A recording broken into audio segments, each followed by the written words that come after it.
Clara May Horton stood at her window, watching another man ride away from her life forever. At 55, she had learned that love was a luxury reserved for women half her size and twice as lucky.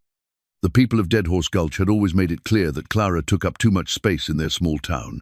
When her latest beau left for the California goldfields, muttering about needing lighter company, Clara finally accepted what she had always feared, that she was simply too much woman for any man to handle. But sometimes the heart sees what the eyes cannot. When a short, weathered cowboy named Sam Becker started showing up at her door with lumber and determination, Clara couldn't understand why. Sam was barely 5 feet tall, but he carried himself like a man twice his size. What happens when a woman who's been told she's too big meets a man who believes she's exactly right? Before we jump back in, tell us where you're tuning in from, and if this story touches you, make sure you're subscribed, because tomorrow I've saved something extra special for you. The silver thimble caught the morning light as Clara May Horton guided her needle through delicate lace trim. Her mother's thimble, worn smooth by decades of careful stitching, had been her constant companion through 23 years of widowhood. Each tiny dent and scratch told a story of resilience, of women who had made their way in the world with nothing but skill and determination. Clara's fingers moved with practiced precision, hemming Mrs. Patterson's Sunday dress. The irony wasn't lost on Hirsch, spent her days creating beauty for other women, crafting garments that would catch a husband's eye or make a wife feel treasured, while her own dreams of love had long since faded like fabric left too long in the sun. The bell above her shop door chimed, and Clara looked up to see Martha Henley bustling in with her usual armload of gossip and good intentions. Martha, rail-thin and sharp-eyed, had been Clara's closest friend since they were girls, back when the world seemed full of possibilities. "Morning, Clara May," Martha said, settling her slight frame into the chair beside the sewing table. "I brought you some of my apple butter. Lord knows you need to keep your strength up." Clara smiled, though she caught the underlying concern in Martha's voice. Everyone in Dead Horse Gulch worried about Clara's strength, not the kind that came from her broad shoulders and capable hands, but the kind that kept a woman's spirit from breaking under the weight of loneliness and cruel whispers. "You're too kind, Martha, though I suspect you didn't come here just to deliver preserves." Martha's thin lips pursed. "Well, since you mention it, I did hear something troubling at the Mercantile yesterday. That fool Jacob Whitmore was in there, bragging to anyone who'd listen about his California gold prospects, carrying on about how he's going to strike it rich and come back for some dainty little thing who won't be such a burden on a man's ambitions." The needle slipped, pricking Clara's finger. She watched a small drop of blood well up, then pressed the wounded digit to her lips. The pain was nothing compared to the familiar ache that Jacob's words stirred in her chest. She had known, deep down, that he would leave. They always did. "He's a fool and a coward," Martha continued, her voice gaining heat. "Any man who can't see past your size to the woman you are doesn't deserve you. Your William, God rest his soul, he saw you proper." Clara's eyes drifted to the daguerreotype on her mantelpiece. William Horton, young and serious in his wedding suit, standing beside a slimmer version of herself. They had been 19 when they married, both of them believing they had all the time in the world. William had loved her completely, from her copper hair to her generous curves, never making her feel like she was too much for him to handle. "William was different," Clara said softly. "He saw me before the world taught me to see myself as a problem to be solved." The years after William's death had been hard, in ways Clara couldn't have imagined.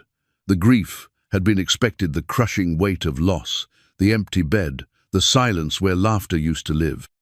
But what had surprised her was how differently people treated a large woman without a husband's protection.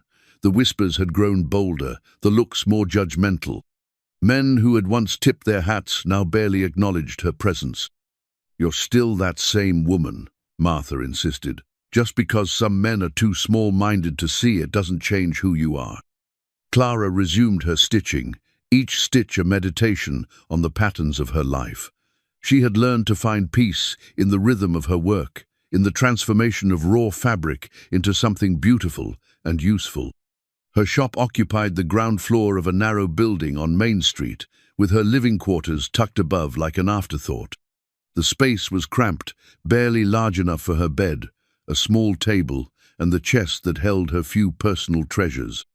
Among those treasures was a dress pattern she had been working on for years, a wedding dress of her own design, with intricate beadwork and flowing lines that would flatter a woman of substance. She had started it during the early days of her courtship with Jacob, when hope had bloomed like wildflowers after a spring rain. The pattern lay unfinished in her chest, a reminder of dreams deferred and promises broken. "I've been thinking," Clara said, changing the subject before Martha could probe deeper into her wounded heart, "about expanding the shop, maybe taking on an apprentice." Martha's eyebrows rose. "That's a fine idea. Though I wonder if you're thinking of staying busier to keep your mind off certain disappointments." Before Clara could respond, the shop door opened again, setting the bell to chiming. Both women looked up to see a figure silhouetted against the morning soon, a short, compact man with weathered features and intelligent eyes. He removed his hat, revealing graying hair that looked like it had been combed with his fingers. "Pardon the interruption, ladies," he said, his voice carrying the quiet authority of a man accustomed to being heard, despite his modest stature. "I was wondering if I might speak with the dressmaker about some work." Clara felt Martha's sharp gaze shift between her and the stranger. "I'm Clara May Horton," she said, setting down her needle. "What kind of work are you needing?" The man stepped fully into the shop, and Clara could see the careful way he moved, like someone who had learned to make every gesture count. His clothes were clean, but well worn, the garments of a working man who took pride in his appearance without putting on airs. "Sam Becker," he said, extending a calloused hand. "I'm looking to commission a couple of shirts, something sturdy enough for ranch work, but presentable enough for town." Clara rose from her chair, aware of Martha's watchful presence. Sam Becker stood barely to her shoulder, but there was something in his bearing that commanded respect. When their hands met in greeting, she was surprised by the gentleness of his grip, strong but careful, like he was handling something precious. "I can certainly help you with that, Mr. Becker. What did you have in mind?" As Sam described his requirements, Clara found herself studying his face. There were lines around his eyes that spoke of years spent squinting into the sun, and his hands bore the scars of honest work. But it was his eyes that held her attention clear, grey eyes that looked at her with simple respect, as if her size was no more remarkable than the color of her hair. "I'll need measurements," Clara said, reaching for her tape measure. "Of course," Sam replied, "though I should mention, I'm not in any particular hurry. I'd rather have the work done right than done fast." As Clara took his measurements, she was struck by the solid strength of his frame. Sam Becker might be short, but he was built like an oak tree, compact, sturdy and unshakable. His shoulders were broad for his height, and his arms showed the kind of muscle that came from years of hard labor. "You're new to Dead Horse Gulch," Martha observed, her curiosity getting the better of her manners. "Passing through," Sam said easily, "though I'm finding reasons to stay longer than I planned." "What kind of work do you do?" Clara asked, writing down his measurements in her careful script. "Bit of everything. I've got a way with horses, particularly the wild ones. But I'm handy with tools, carpentry, repairs, that sort of thing." A man learns to adapt when he spends his life moving from place to place. Clara nodded, understanding the rootless existence he described. She had lived her entire life in Dead Horse Gulch, but she felt like a stranger in her own town, sometimes accepted but not truly belonging, tolerated but not celebrated. "Well, Mr. Becker," she said, finishing her notes, "I can have these shirts ready for you in a week. Will that suit?" "That suits me fine, Miss Horton, though I couldn't help but notice." He paused, glancing around the cramped shop. "Seems like you could use more space for your work. This is awfully tight quarters for someone with your skill."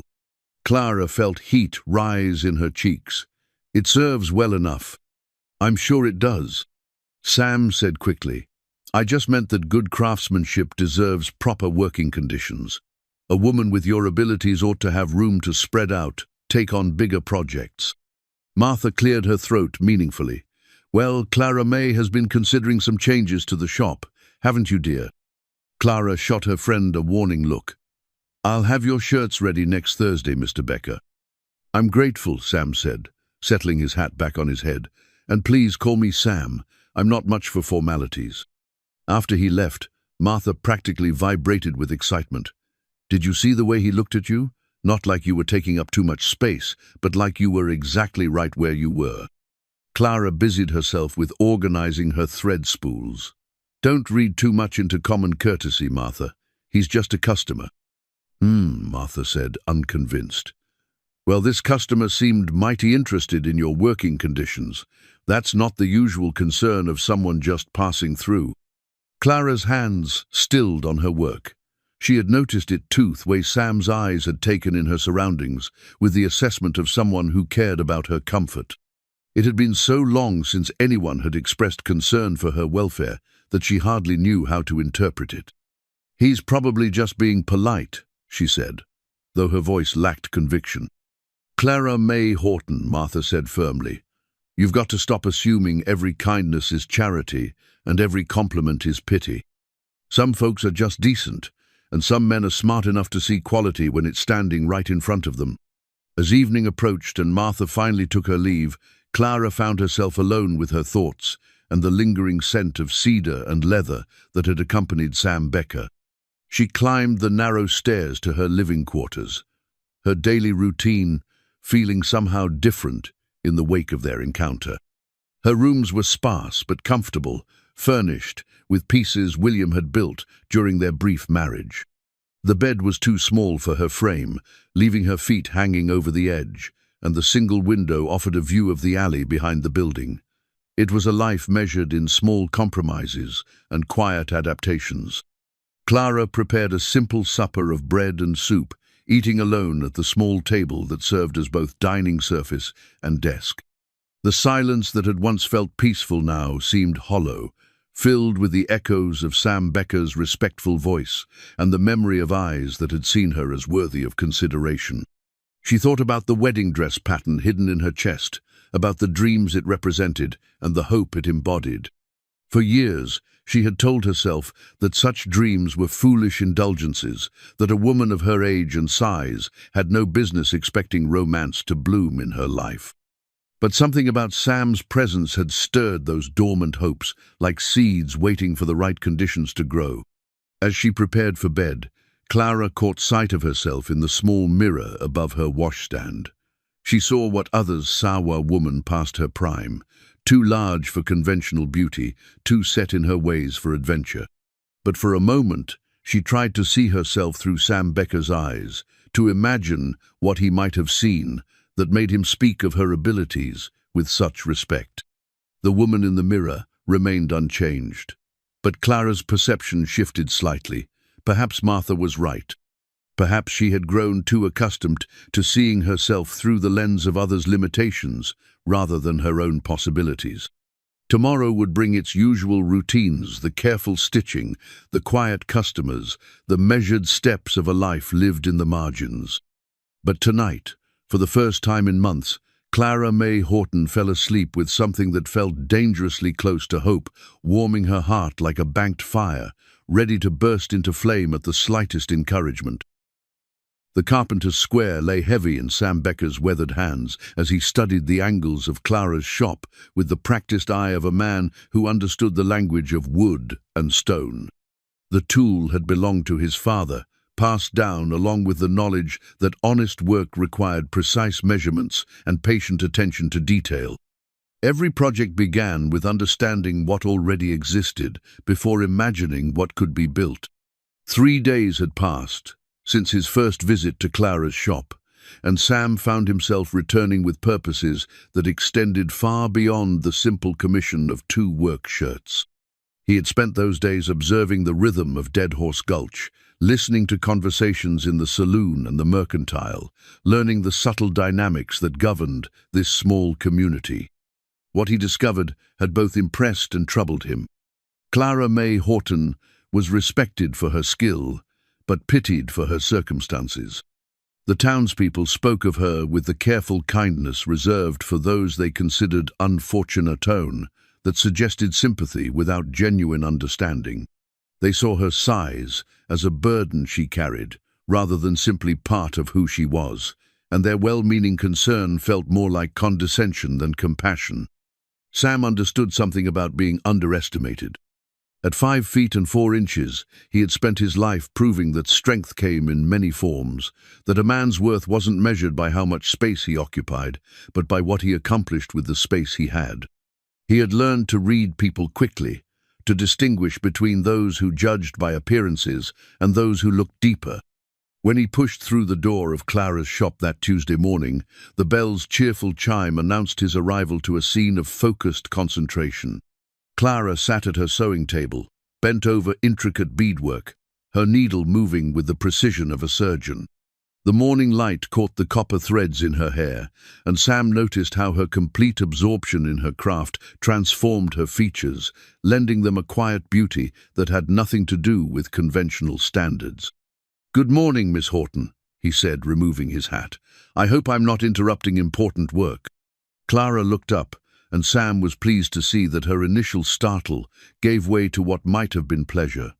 "Mr. Becker, you're early. I wasn't expecting you until Thursday." "Please, call me Sam. And you're right, I'm ahead of schedule. But I was hoping we might discuss something beyond the shirts." He gestured toward her cramped workspace with his carpenter's square. "I've been thinking about what you said regarding expansion."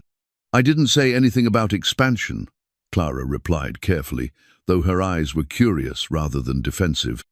"Not in so many words," Sam admitted, "but a man doesn't need to hear everything spoken to understand what's needed. You've got talent that deserves proper space to flourish." Clara set down her needle and studied him with those intelligent blue eyes. "And what would you know about what I need, Sam Becker?" The question held challenge but not hostility, and Sam appreciated her directness. "I know about making do with less than ideal circumstances. I know about working in spaces too small for the job at hand. And I know quality craftsmanship when I see it." He nodded toward the beaded dress she was working on. "That's artwork, not just sewing." "It's Mrs. Richardson's anniversary dress," Clara said, though Sam detected a note of pride in her voice. 40 years married, and she wanted something special. 40 years, Sam repeated. "That's something to celebrate. Must take considerable skill to create something worthy of such a milestone." Clara's hands smoothed the fabric unconsciously. "She deserves to feel beautiful. They all do." "What about you?" The question slipped out before Sam could consider its implications. "When's the last time someone made you feel beautiful?" The color that rose in Clara's cheeks told Sam he had overstepped, but instead of anger, he saw vulnerability flash across her features before she composed herself. "That's not, I don't." She stopped, took a breath. "Beauty isn't really a consideration for women like me, Mr. Becker." "Sam," he corrected gently, "and I think you're wrong about that." Before Clara could respond, Sam moved to examine the shop's layout more closely, his carpenter's square helping him assess angles and possibilities. The space was indeed cramped, with barely enough room for Clara to move around her cutting table. Bolts of fabric were stacked in precarious towers, and her supplies were crammed into every available corner.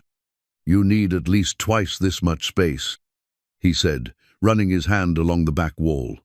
"Maybe 3 times. Room for proper cutting tables, storage for materials, space for customers to move around comfortably." "And where exactly would I find such space?" Clara asked, though she sounded more curious than skeptical now. "This shop has been here for 15 years. It's what I can afford." Sam turned back to her, his grey eyes serious. "What if cost wasn't the primary concern? What if someone wanted to help you create the kind of workspace that matched your abilities?" Clara stiffened. "I don't accept charity, Sam. I've made my own way since William died, and I intend to keep doing so." "Not charity," Sam said quickly. "Partnership, investment in something worthwhile." "You don't even know me," Clara protested. "You've been in town 3 days. Why would you want to invest in anything here, much less my little sewing business?" Sam set his carpenter's square on her cutting table and leaned against it, considering his words carefully. I've spent the last 20 years moving from place to place, working for other men's dreams, building other people's homes. Never found a reason to stay anywhere long enough to call it home. He paused, watching her face. But sometimes a man recognizes something worth building toward. And you think Dead Horse Gulch is that place? Clara asked. I think you might be, Sam said simply. The silence that followed felt charged with possibility and danger. Clara's hands twisted in her lap, and Sam could see the war between hope and caution playing out across her features. He had revealed more than he intended, but something about Clara May Horton made him want to be honest, to lay his cards on the table and let her decide what to do with the information. I don't understand, Clara said finally. You could have any woman in town, someone young, someone smaller, Sam asked, not unkindly. Clara, I've been the wrong size my entire life, measured against other men's standards. I learned a long time ago that real strength, real beauty, real worth, none of those things fit into other people's narrow definitions. Clara stood abruptly and walked to the window, her back to him. You don't know what you're saying. The things people say about me, about any man who'd show me attention. Let them talk, Sam said. Small minds always find something to gossip about. That doesn't make their opinions worth considering. Easy for you to say, Clara replied, though her voice lacked heat. You can leave any time you choose. I have to live here. Sam joined her at the window, careful to maintain a respectful distance. Outside, the main street of Dead Horse Gulch bustled with its usual activity horses and wagons, children playing in the dust, women hurrying between shops with their market baskets. It was a typical Western town, neither better nor worse than dozens of others Sam had known. What if you didn't have to just live here? He asked. What if you could thrive here? What if instead of adapting yourself to fit into spaces too small for you, you had space that was built to accommodate exactly who you are? Clara turned to look at him, and Sam saw something shifting in her expression: curiosity, overcoming caution, possibility, edging out resignation. What exactly are you proposing, Sam Becker? Let me build you a house, he said, a proper house with room for a real workshop, space for you to expand your business, room to breathe and grow and be exactly who you're meant to be. I can't afford... I didn't ask about money, Sam interrupted gently. I asked if you'd let me build you a house. Clara stared at him for a long moment, and Sam could see her mind working, trying to understand his motivations, trying to decide if she dared trust what he was offering. Finally, she shook her head. You're talking nonsense, Sam. People don't just build houses for strangers out of the goodness of their hearts. There's always a price, always an expectation. Sam felt a flash of disappointment but pushed it aside. He had moved too fast, revealed too much. Clara's caution was understandably. Woman alone learned to be suspicious of unexpected generosity. You're right, he said. I'm sorry if I overstepped. Sometimes a man gets an idea in his head and forgets to consider how it might sound to others. Clara's expression softened slightly. It's not that I don't appreciate the thought, Sam. It's just, why would you want to do such a thing? Because you deserve better than cramped quarters and making do, Sam said honestly. Because talent like yours should have room to flourish. Because... He stopped, realizing he was about to confess feelings he barely understood himself. Because what? Clara prompted, her voice barely above a whisper. Sam met her eyes, seeing in them a longing that matched his own for understanding, for acceptance, for someone who saw beyond the surface to the person beneath. Because in 3 days, you've made me want to stop wandering and start building something that matters.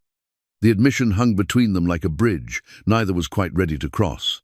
Clara's breathing had quickened, and Sam could see the pulse beating in her throat. For a moment, he thought she might say yes, might take the leap of faith he was offering.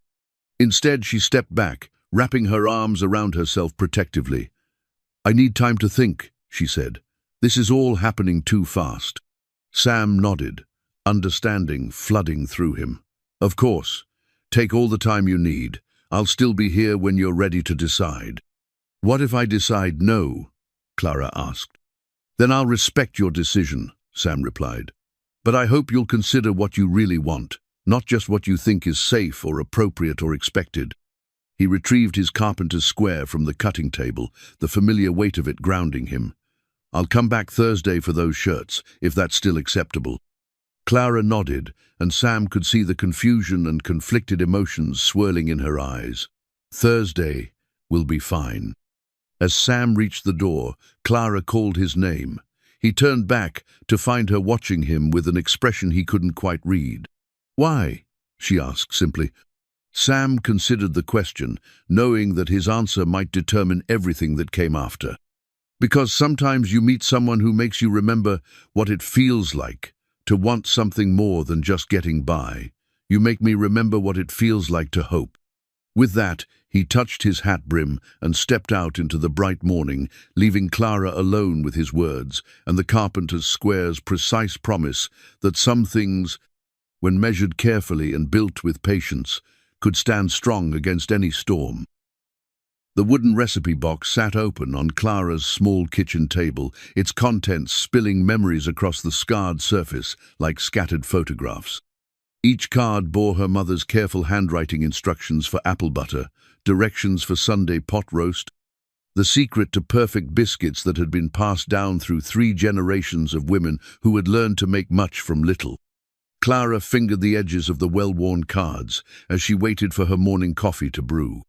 2 days had passed since Sam Becker's unexpected proposition, and she had spent every waking hour turning his words over in her mind like stones in a tumbler, examining them from every angle until they gleamed with possibility and doubt in equal measure. The sound of hammering drifted through her window, rhythmic and purposeful. Clara moved to look outside, expecting to see Mr. Garrett working on his perpetually broken porch rail. Instead, she found Sam Becker crouched beside the narrow alley that ran behind her building, his sleeves rolled up despite the morning chill, measuring and marking something she couldn't quite see. Clara's pulse quickened. What was he doing back there? She had given him no answer, made no commitment, yet here he was, apparently making plans without her permission. Indignation flared in her chest, followed immediately by a flutter of something that might have been excitement. She dressed quickly and made her way downstairs to the shop, then out the back door into the alley. Sam looked up from his work. He had been examining the foundation of her building, she realized, running his hands along the stone and mortar with the attention of a doctor checking a patient's pulse. "Good morning, Clara," he said, rising and brushing dust from his knees. "I hope I didn't wake you." "What are you doing back here?" she asked, trying to keep her voice steady. "Checking the soundness of your foundation," Sam replied matter-of-factly. "Can't build anything worthwhile on unstable ground." "I haven't agreed to let you build anything," Clara reminded him. Sam's grey eyes met hers with gentle persistence. "I know, but if you do decide to let me help, I wanted to be prepared. Time spent in preparation is never wasted." Despite her annoyance, Clara found herself impressed by his thoroughness. "And what have you determined about my foundation?" "Solid as a rock," Sam said with satisfaction. "Your late husband was a good builder. This structure could support considerably more than what's here now." The mention of William sent a familiar pang through Clara's chest. "You didn't know my husband?" "No, but I know his work," Sam replied. "A man's character shows in what he builds to last. William Horton built this place to shelter someone he loved." Clara felt unexpected tears prick her eyes. It had been years since anyone had spoken of William with such understanding, seeing in his modest construction the love that had motivated every careful measurement and sturdy joint. "He was a good man," she said quietly. "I can see that," Sam agreed, "and he'd want you to have everything you need to be happy and successful, wouldn't he?" Before Clara could formulate a response, Sam was gathering his tools with efficient movements. "I'll get out of your way now. Just wanted to satisfy my curiosity about the structural possibilities." "Sam, wait," Clara called as he prepared to leave. "Would you, that is, I was about to make breakfast, if you haven't eaten." Sam's face lit up with genuine pleasure. I'd be grateful for the company if you're sure it's not too much trouble. No trouble, Clara said, though her heart was beating fast enough to make her voice slightly breathless. Come around to the front. I'll let you in through the shop. 20 minutes later, Clara found herself serving eggs and bacon to Sam Becker at her small table. The recipe box moved aside to make room for 2 plates instead of 1. The domestic intimacy of the scene felt both natural and terrifying. How long had it been since she had cooked for someone other than herself? This is wonderful, Sam said after his first bite. I can't remember the last time I had a proper home-cooked meal. Where do you usually take your meals? Clara asked. Wherever I can find them, Sam replied. Hotel dining rooms, boarding house kitchens, campfires when I'm working remote jobs. A man gets tired of eating other people's cooking after a while. Clara studied his weathered features as he ate, noting the lines around his eyes that spoke of countless sunrises seen from horseback, of nights spent under open sky. It must be lonely, never having a place to call home. Sam looked up from his plate, considering her words. I thought I preferred it that way. No ties, no obligations, no one depending on me or disappointed when I moved on. He paused, his fork halfway to his mouth. But lately I've been wondering if maybe I was just telling myself that because it was easier than admitting I'd never found anything worth staying for. The weight of his gaze made Clara's cheeks warm. And now you think you have? I think I might, Sam said simply. Clara busied herself with cutting her eggs, using the task to avoid meeting his eyes directly. You barely know me, Sam. For all you know, I could be the most disagreeable woman in the territory. Sam's chuckle was warm and genuine. Well, you did threaten me with a needle on our first meeting. I did not threaten you with a needle, Clara protested, though she found herself smiling. Came close, Sam teased. I could see you considering it when I commented on your workspace. You were presumptuous, Clara said, but there was no heat in it. I was right, Sam countered. You do deserve better working conditions. Clara sighed, setting down her fork. Even if that were true, Sam, I can't let you build me a house. People would talk. They'd assume. What would they assume? Sam asked. Clara felt heat rise in her cheeks again. That there was some arrangement between us, some understanding. Would that be so terrible? Sam's voice was gentle, but Clara could hear the serious undertone. Being thought of as a woman worthy of a man's attention and care? When that woman is me and that man is you, Clara's voice came out sharper than she intended. Yes, Sam, it would be terrible, for both of us. Sam leaned back in his chair, studying her with those perceptive grey eyes. You're going to have to explain that to me, Clara, because from where I sit, it seems like you're more concerned with what other people think than with what might make you happy. Clara stood abruptly, moving to the window that overlooked Main Street. Below, the town was coming to life, merchants opening their shops, children playing in the dust, women with their market baskets hurrying between errands. This was her world, these were her people, and she understood the delicate social balance that kept her accepted if not cherished. You don't understand how it works here, she said. I've spent 23 years building a place for myself in this community. I'm the seamstress, the widow, the woman who makes do and doesn't cause trouble. That's my role, and it's secure as long as I don't upset the natural order.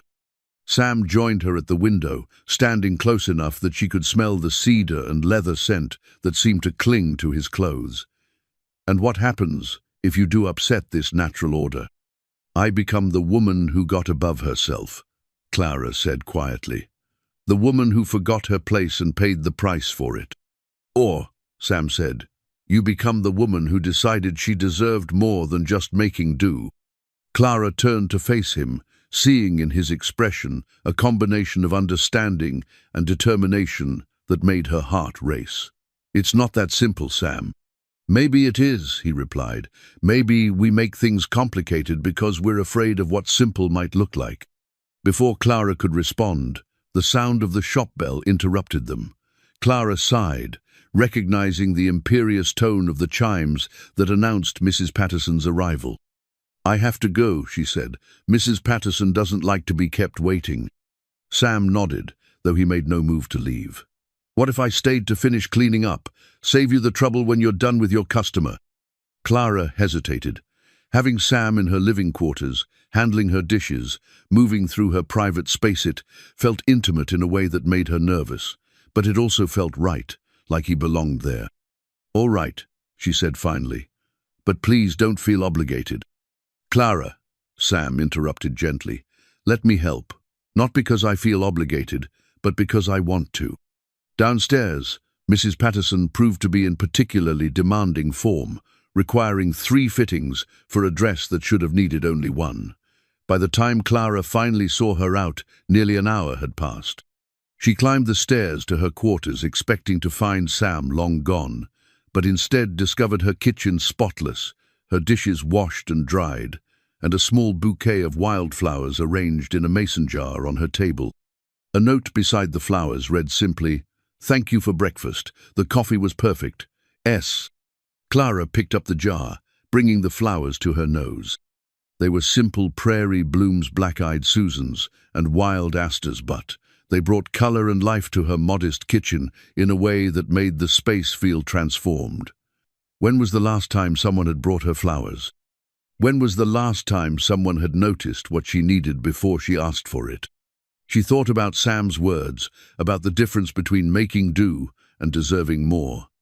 Her mother's recipe box sat on the counter where Sam had carefully placed it after clearing the table, and Clara found herself thinking about all the women whose wisdom was contained in those worn cards, women who had loved and been loved, who had created homes and families despite the limitations of their circumstances. Her mother had been a large woman too, though Clara's memories of her were filtered through the eyes of a child who had seen only strength and warmth in her mother's substantial frame.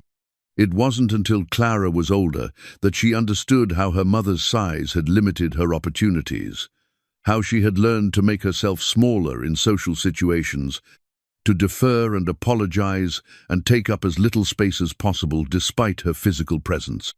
But her mother had been loved deeply, completely, by a man who had seen her worth beyond the narrow standards of conventional beauty. Clara still remembered the way her father's eyes would light up when her mother entered a room, the tender way he would place his hand on the small of her back when they walked together. Perhaps Sam was right. Perhaps she had spent so many years protecting herself from disappointment that she had forgotten how to recognize genuine possibility when it presented itself. The wildflowers seemed to glow in the afternoon light, streaming through her window, their simple beauty a reminder that some gifts were given without expectation of return, that some kindnesses existed purely for their own sake. Clara May Horton sat at her small table, surrounded by the echoes of Sam Becker's presence and the promise of changes she wasn't yet brave enough to name. But for the first time in years, the silence in her quarters didn't feel empty. It felt expectant, as if the very air was holding its breath, waiting to see what she would choose.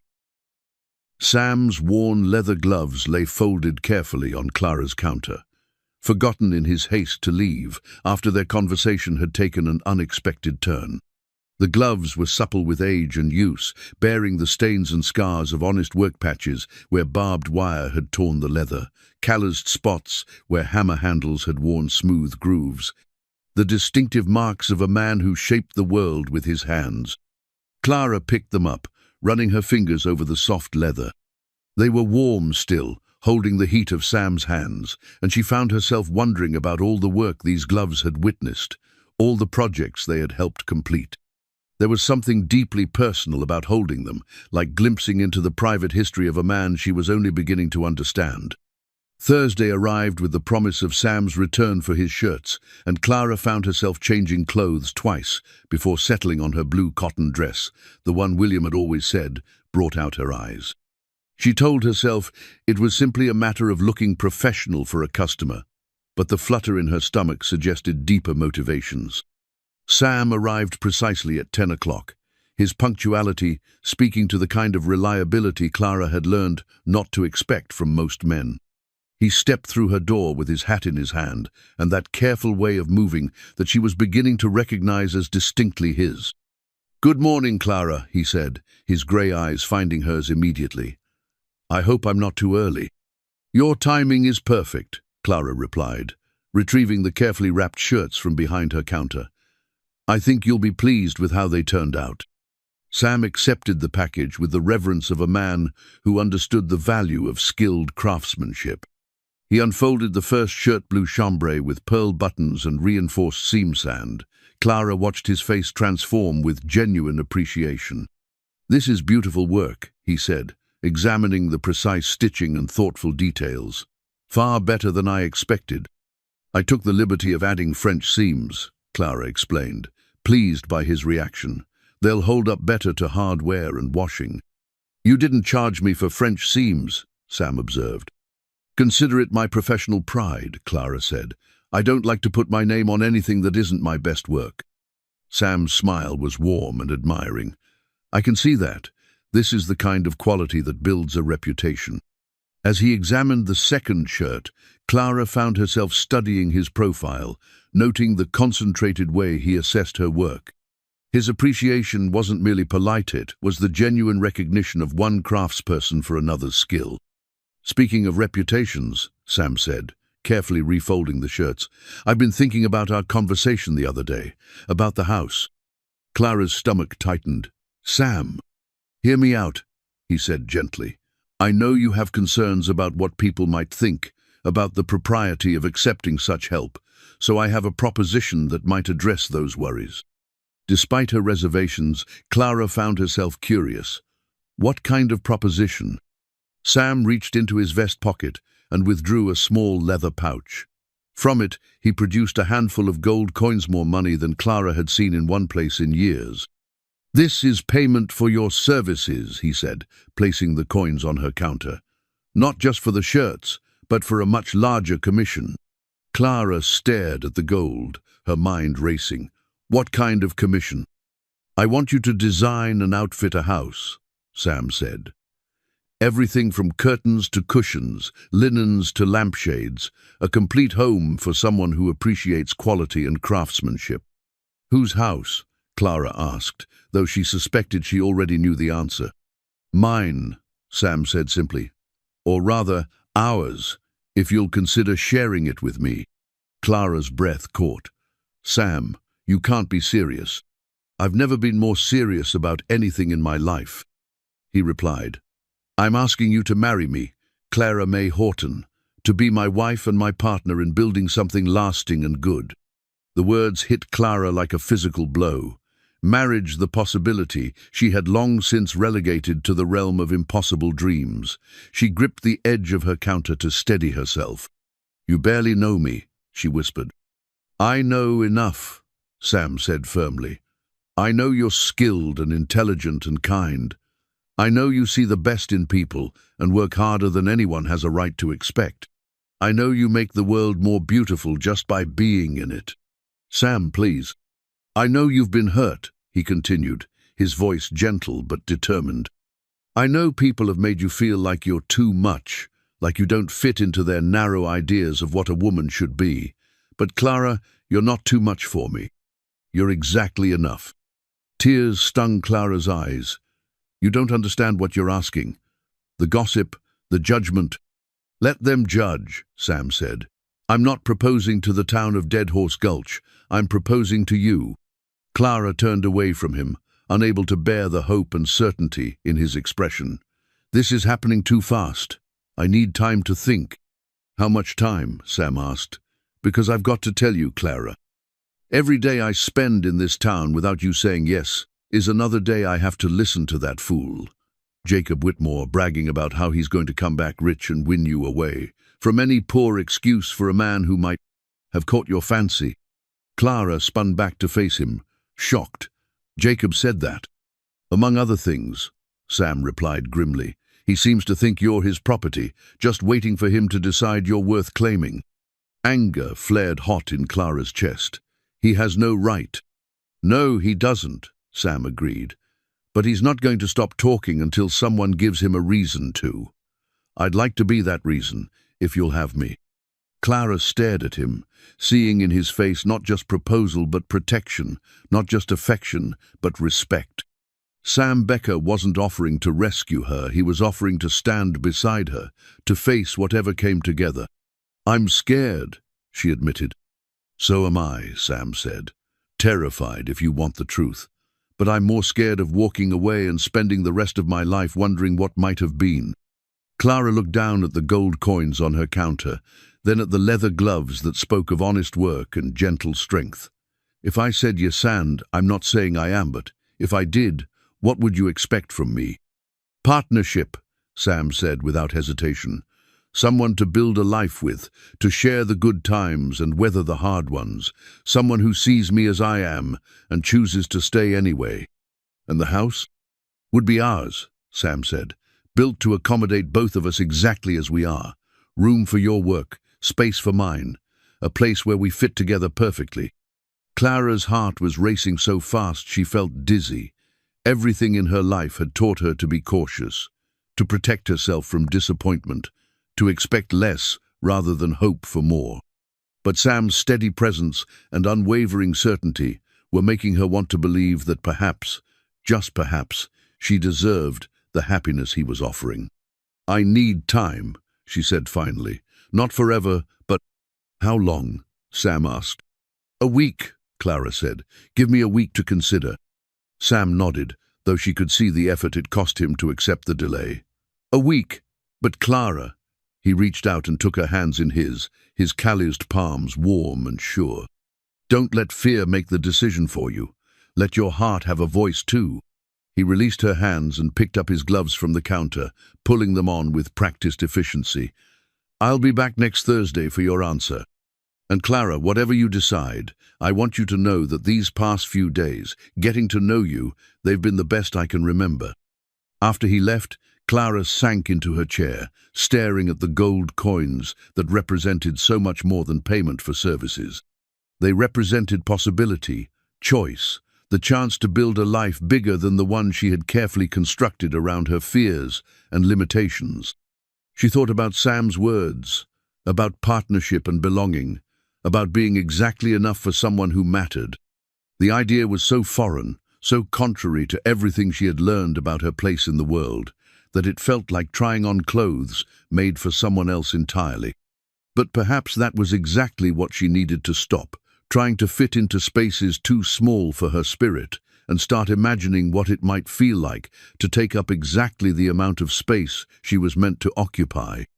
Clara May Horton gathered the gold coins with trembling fingers, each one a promise of changes that both thrilled and terrified her. Outside her window, the world continued its familiar rhythms, but inside her heart, something new was stirring, something that felt dangerously, wonderfully like hope, taking root and reaching toward the light. The foundation stone felt solid and eternal beneath Clara's palm, its rough surface warmed by the morning sun. Sam had chosen the granite carefully, selecting a piece that would bear the weight of everything they hoped to build together. He had asked her to place it with him, a ceremony that felt both simple and profound as they knelt together in the prairie grass at the edge of town. This is where it all begins, Sam had said, his voice carrying the reverence of a man who understood the significance of first steps. Every house needs a cornerstone that won't shift or settle, something strong enough to anchor everything that comes after. Now, 3 days into the construction of what Sam insisted on calling our house, Clara found herself visiting the building site each morning before opening her shop. She would stand at the edge of the foundation, watching Sam work with the focused intensity of an artist, bringing vision to reality. The framework was taking shape with surprising speed. Sam worked with the efficiency of a man who had built countless structures, but Clara could see the special care he was taking with this project. Every joint was perfect, every measurement precise. He was building something meant to last generations, not just years. "Morning, Clara," Sam called from his perch atop a half-raised wall. Even at this early hour, he had already accomplished more than most men managed in a full day. His shirt was damp with honest sweat, and wood shavings clung to his hair like snow. "You're up early," Clara observed, though she knew by now that Sam greeted each dawn with purposeful energy. "Wanted to get the south wall framed before the heat sets in," he explained, climbing down to join her. "Besides, I sleep better knowing I've made progress on something that matters." Clara studied the emerging structure, amazed by how quickly her dream was becoming reality. The house would be modest but well-proportioned, with wide doorways and spacious rooms that would accommodate her comfortably.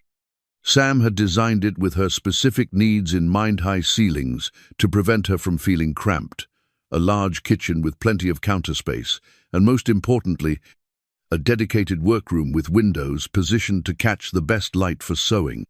"It's going to be beautiful," she said, and meant it. "It's going to be home," Sam corrected gently.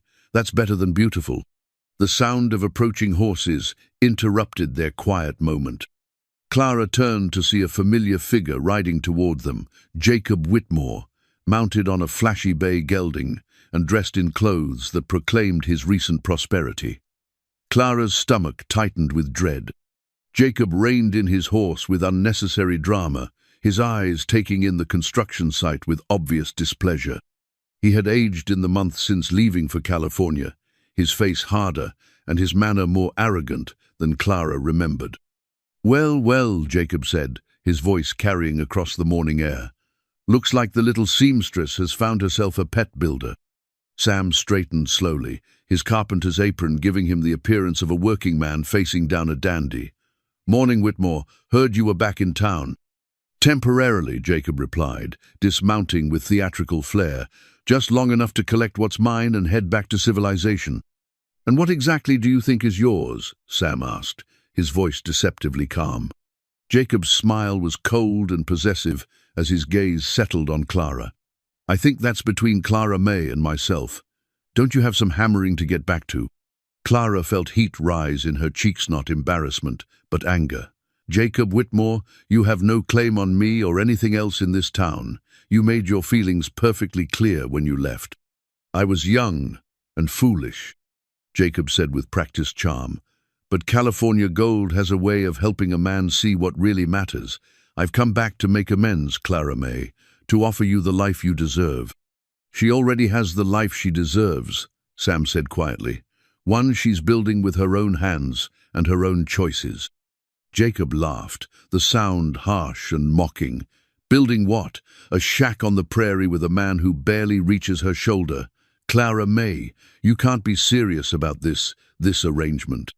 "This arrangement," Clara said, her voice gaining strength, "is exactly what I want. You want to be the laughingstock of the territory?" Jacob pressed. "People are already talking, Clara May, wondering what hold this little man has over you. What desperation drove you to such a ridiculous pairing?" "The only thing ridiculous here is your assumption that you have any say in my life," Clara replied, stepping closer to Sam. She felt his presence like an anchor, steadying her against Jacob's cruel words. Jacob's expression shifted from charm to something uglier. "I'm offering you wealth, Clara May, a real future in San Francisco, away from this god-forsaken town and its narrow minds. All you have to do is come with me." "And what about the promises you made before you left?" Clara asked. "The future you painted then, before you decided I was too much of a burden for your ambitions?" Jacob had the grace to look slightly ashamed. "I told you, I was young and foolish. I see things differently now."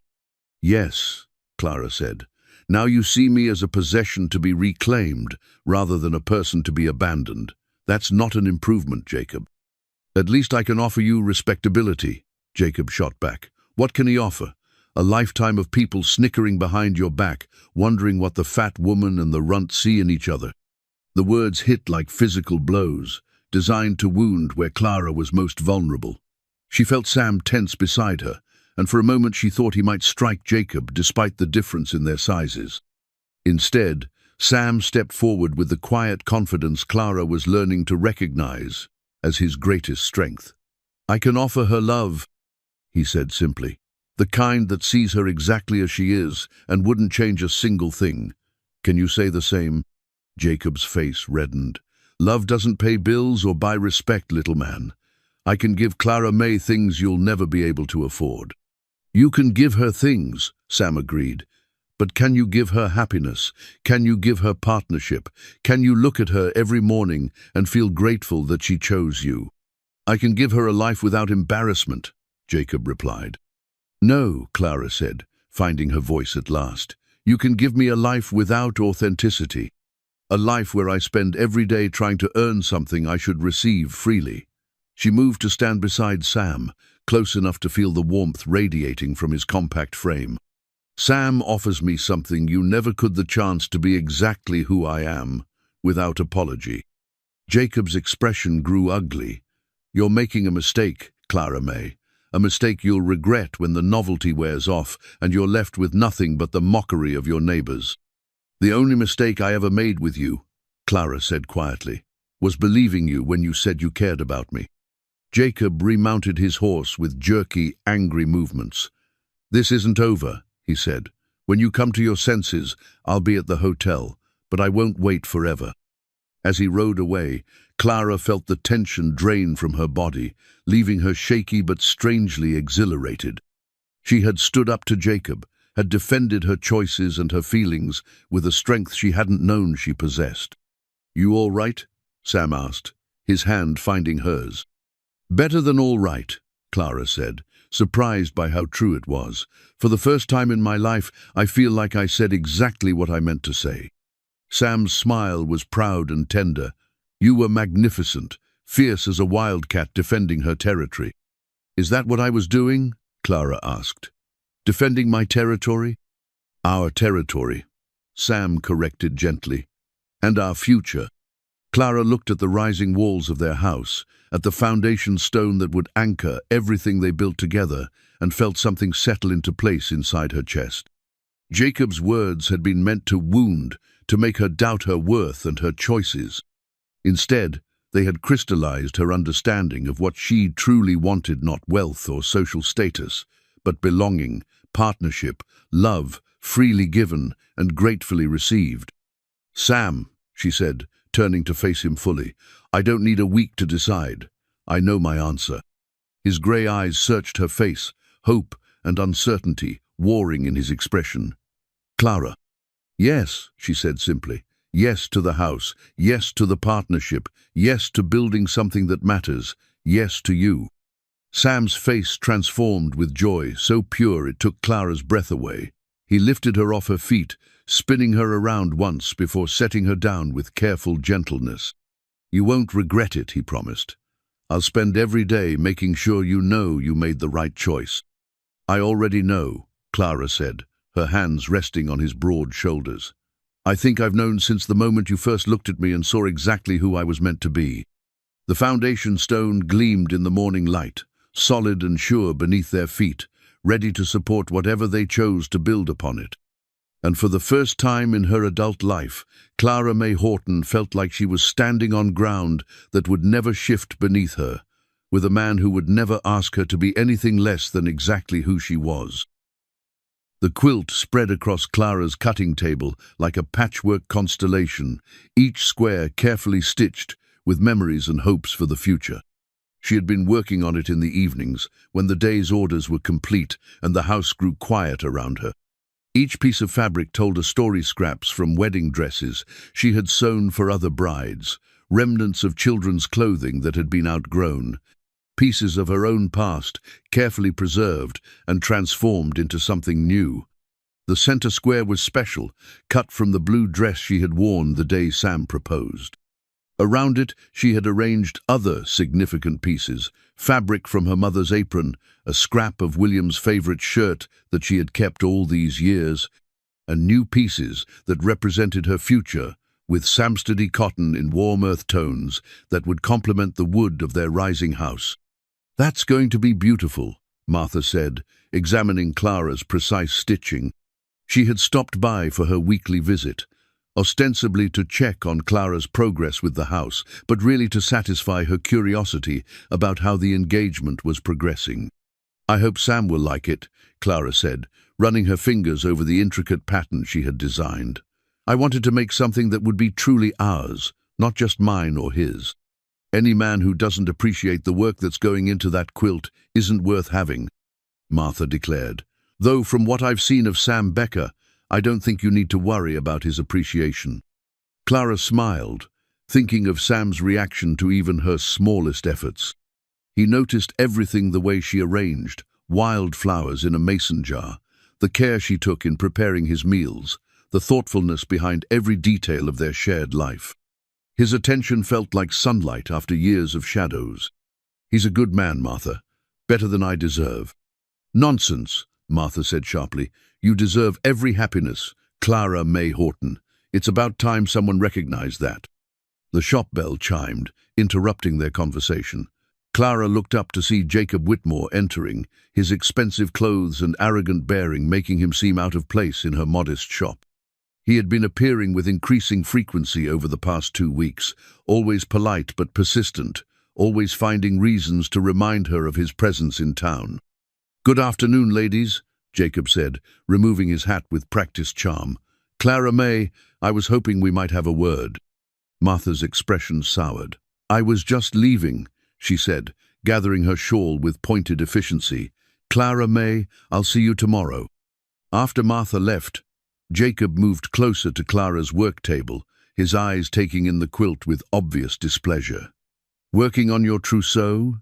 he asked, his tone carefully neutral. "Working on my future," Clara replied, not looking up from her stitching. Jacob was quiet for a moment, studying her bent head. "I've been watching the progress on your house," he said finally. "Your Sam is a skilled builder, I'll give him that." "Our house," Clara corrected. "And yes, he is." "Clara May," Jacob said, his voice taking on the persuasive tone she remembered from their courtship. "I need you to listen to me. Really listen, without the bias of whatever feelings you think you have for that man." Clara set down her needle and looked at him directly. "What is it, Jacob?" "I've been asking questions about Sam Becker," Jacob said, "about his background, his history. Do you know anything about where he came from before Dead Horse Gulch?" "I know what he's told me," Clara said carefully, "that he's traveled extensively, worked various jobs, never found a reason to settle down before now." "That's very convenient," Jacob said. "A man with no past, no references, no one to vouch for his character. Don't you find that suspicious?" Clara felt a flutter of unease, but pushed it aside. "I find it honest. Sam doesn't pretend to be anything other than what he is." "And what if what he is isn't what he's told you?" Jacob pressed. "What if there's a reason he moves from place to place, never staying long enough for people to discover the truth about him?" "What are you suggesting?" Clara asked, though she dreaded the answer. Jacob leaned forward, his voice dropping to a confidential whisper. "I'm suggesting that a man who appears out of nowhere, with gold in his pockets and no visible means of earning it, might not be the upstanding citizen he pretends to be." "Sam works hard for his money," Clara said, but uncertainty was creeping into her voice. "He's a carpenter, a horse trainer." "Have you seen him train horses?" Jacob asked. "Have you seen him take on any carpentry work other than your house? Because I've been in town for 2 weeks, and I haven't seen him do anything but build that house and court you." Clara's hands stilled on her quilting. It was true that she had never actually seen Sam work with horses, had only taken his word for his various skills. But the evidence of his craftsmanship was literally rising from the prairies yearly that was proof enough of his abilities. "Even if what you're implying were true," Clara said slowly, "it wouldn't change how I feel about him." "Wouldn't it?" Jacob asked. "Clara May, you're a respectable woman with a reputation to protect.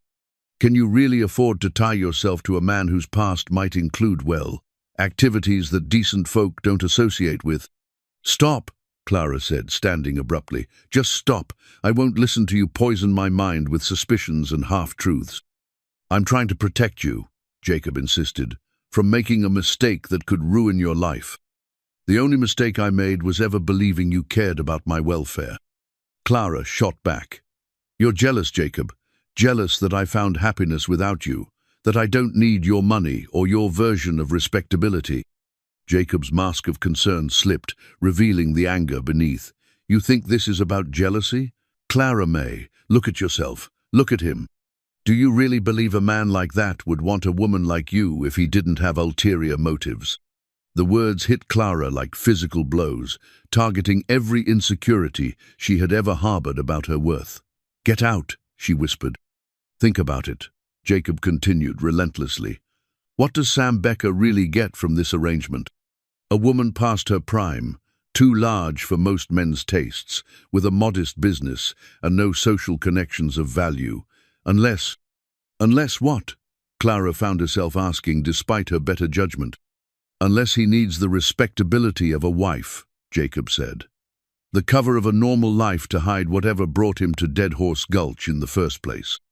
Clara sank back into her chair, Jacob's words echoing in her mind, despite her efforts to dismiss them. Was it possible? Could Sam's attention be motivated by something other than genuine affection? The doubts Jacob had planted began to grow, fed by her own lifelong fears of being unworthy of love. "I can offer you certainty," Jacob said, his voice gentling as he sensed her wavering resolve. "A known quantity, a future you can count on. My feelings for you are real, Clara May. I came back because I realized what I had lost. You came back because you struck gold and decided I might be a worthwhile investment after all," Clara said, but her voice lacked its earlier conviction. "I came back because I love you," Jacob said simply, "because I was a fool to leave you, and I want to spend the rest of my life making up for that mistake." Clara looked down at her quilt, at the careful stitches that represented so much hope and planning. The blue fabric from her engagement dress seemed to mock her now, a reminder of how quickly dreams could turn to doubts. "I need time to think," she said quietly. "Of course," Jacob said, his victory evident in his satisfied smile. "But don't wait too long, Clara May. I won't be in town forever, and some opportunities don't come twice." After he left, Clara sat alone with her quilting and her doubts. The house she could see through her window, their house, suddenly seemed less like a symbol of love and more like a question mark, its unfinished walls hiding secrets she was afraid to discover. When Sam arrived for their usual evening meal, Clara found herself studying his face with new eyes, looking for signs of deception or hidden motives. His smile was as warm as ever, his attention as focused and genuine seeming, but Jacob's words had planted seeds of doubt that were already taking root. "You're quiet tonight," Sam observed as they ate. "Everything all right?" "Just tired," Clara said, unable to meet his eyes directly. "It's been a long day." Sam reached across the table to cover her hand with his. "We don't have to talk if you'd rather rest. I just enjoy being here with you."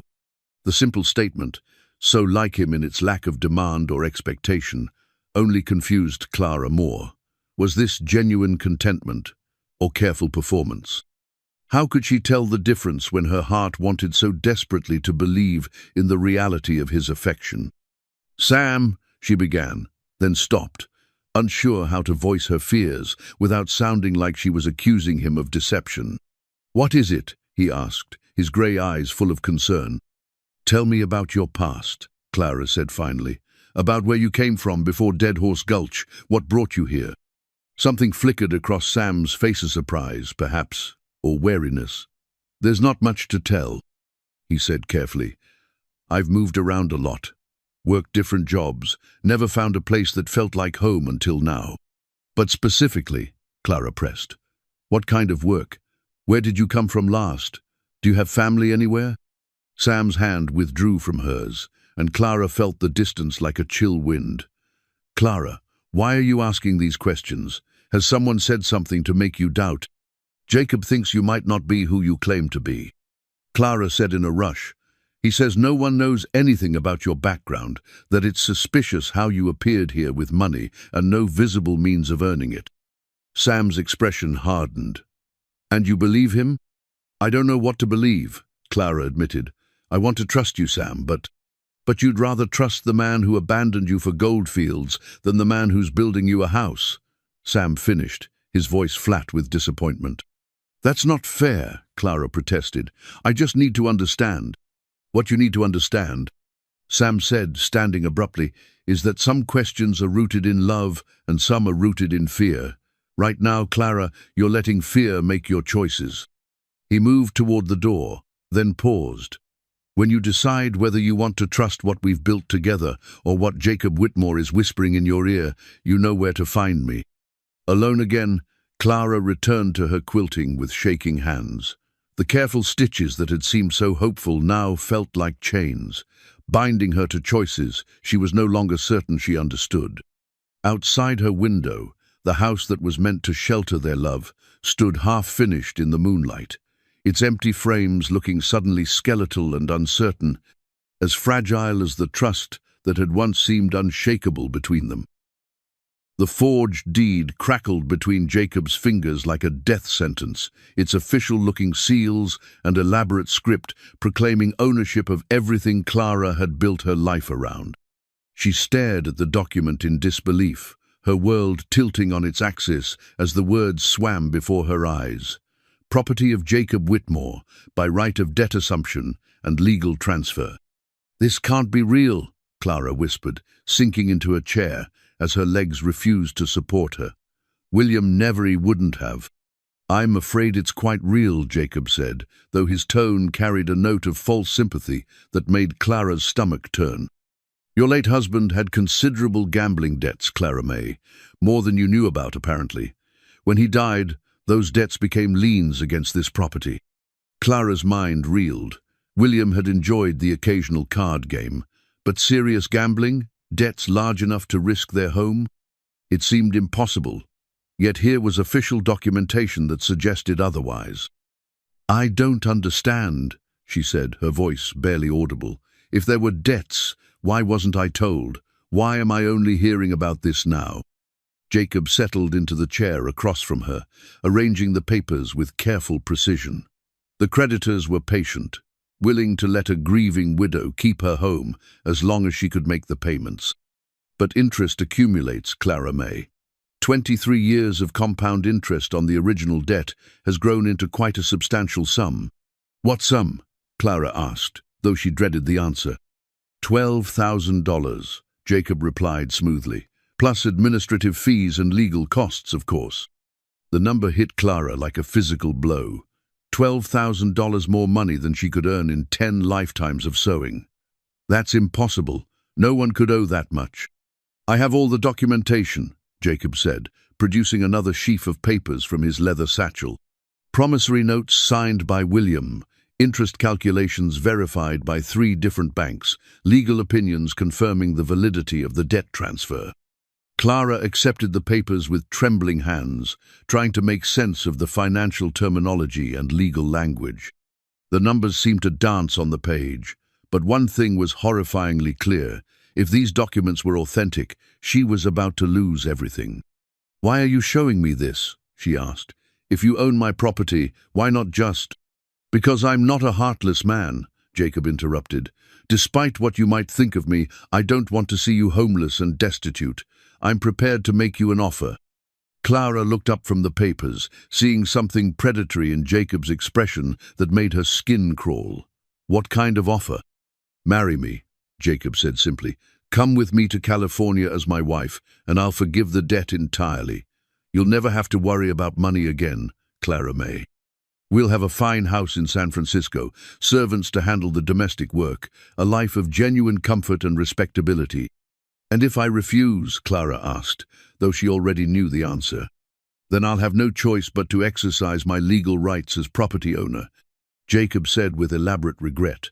"You'll have 30 days to vacate the premises, and any improvements made to the property, including that house your Sam is building, will become my property as well."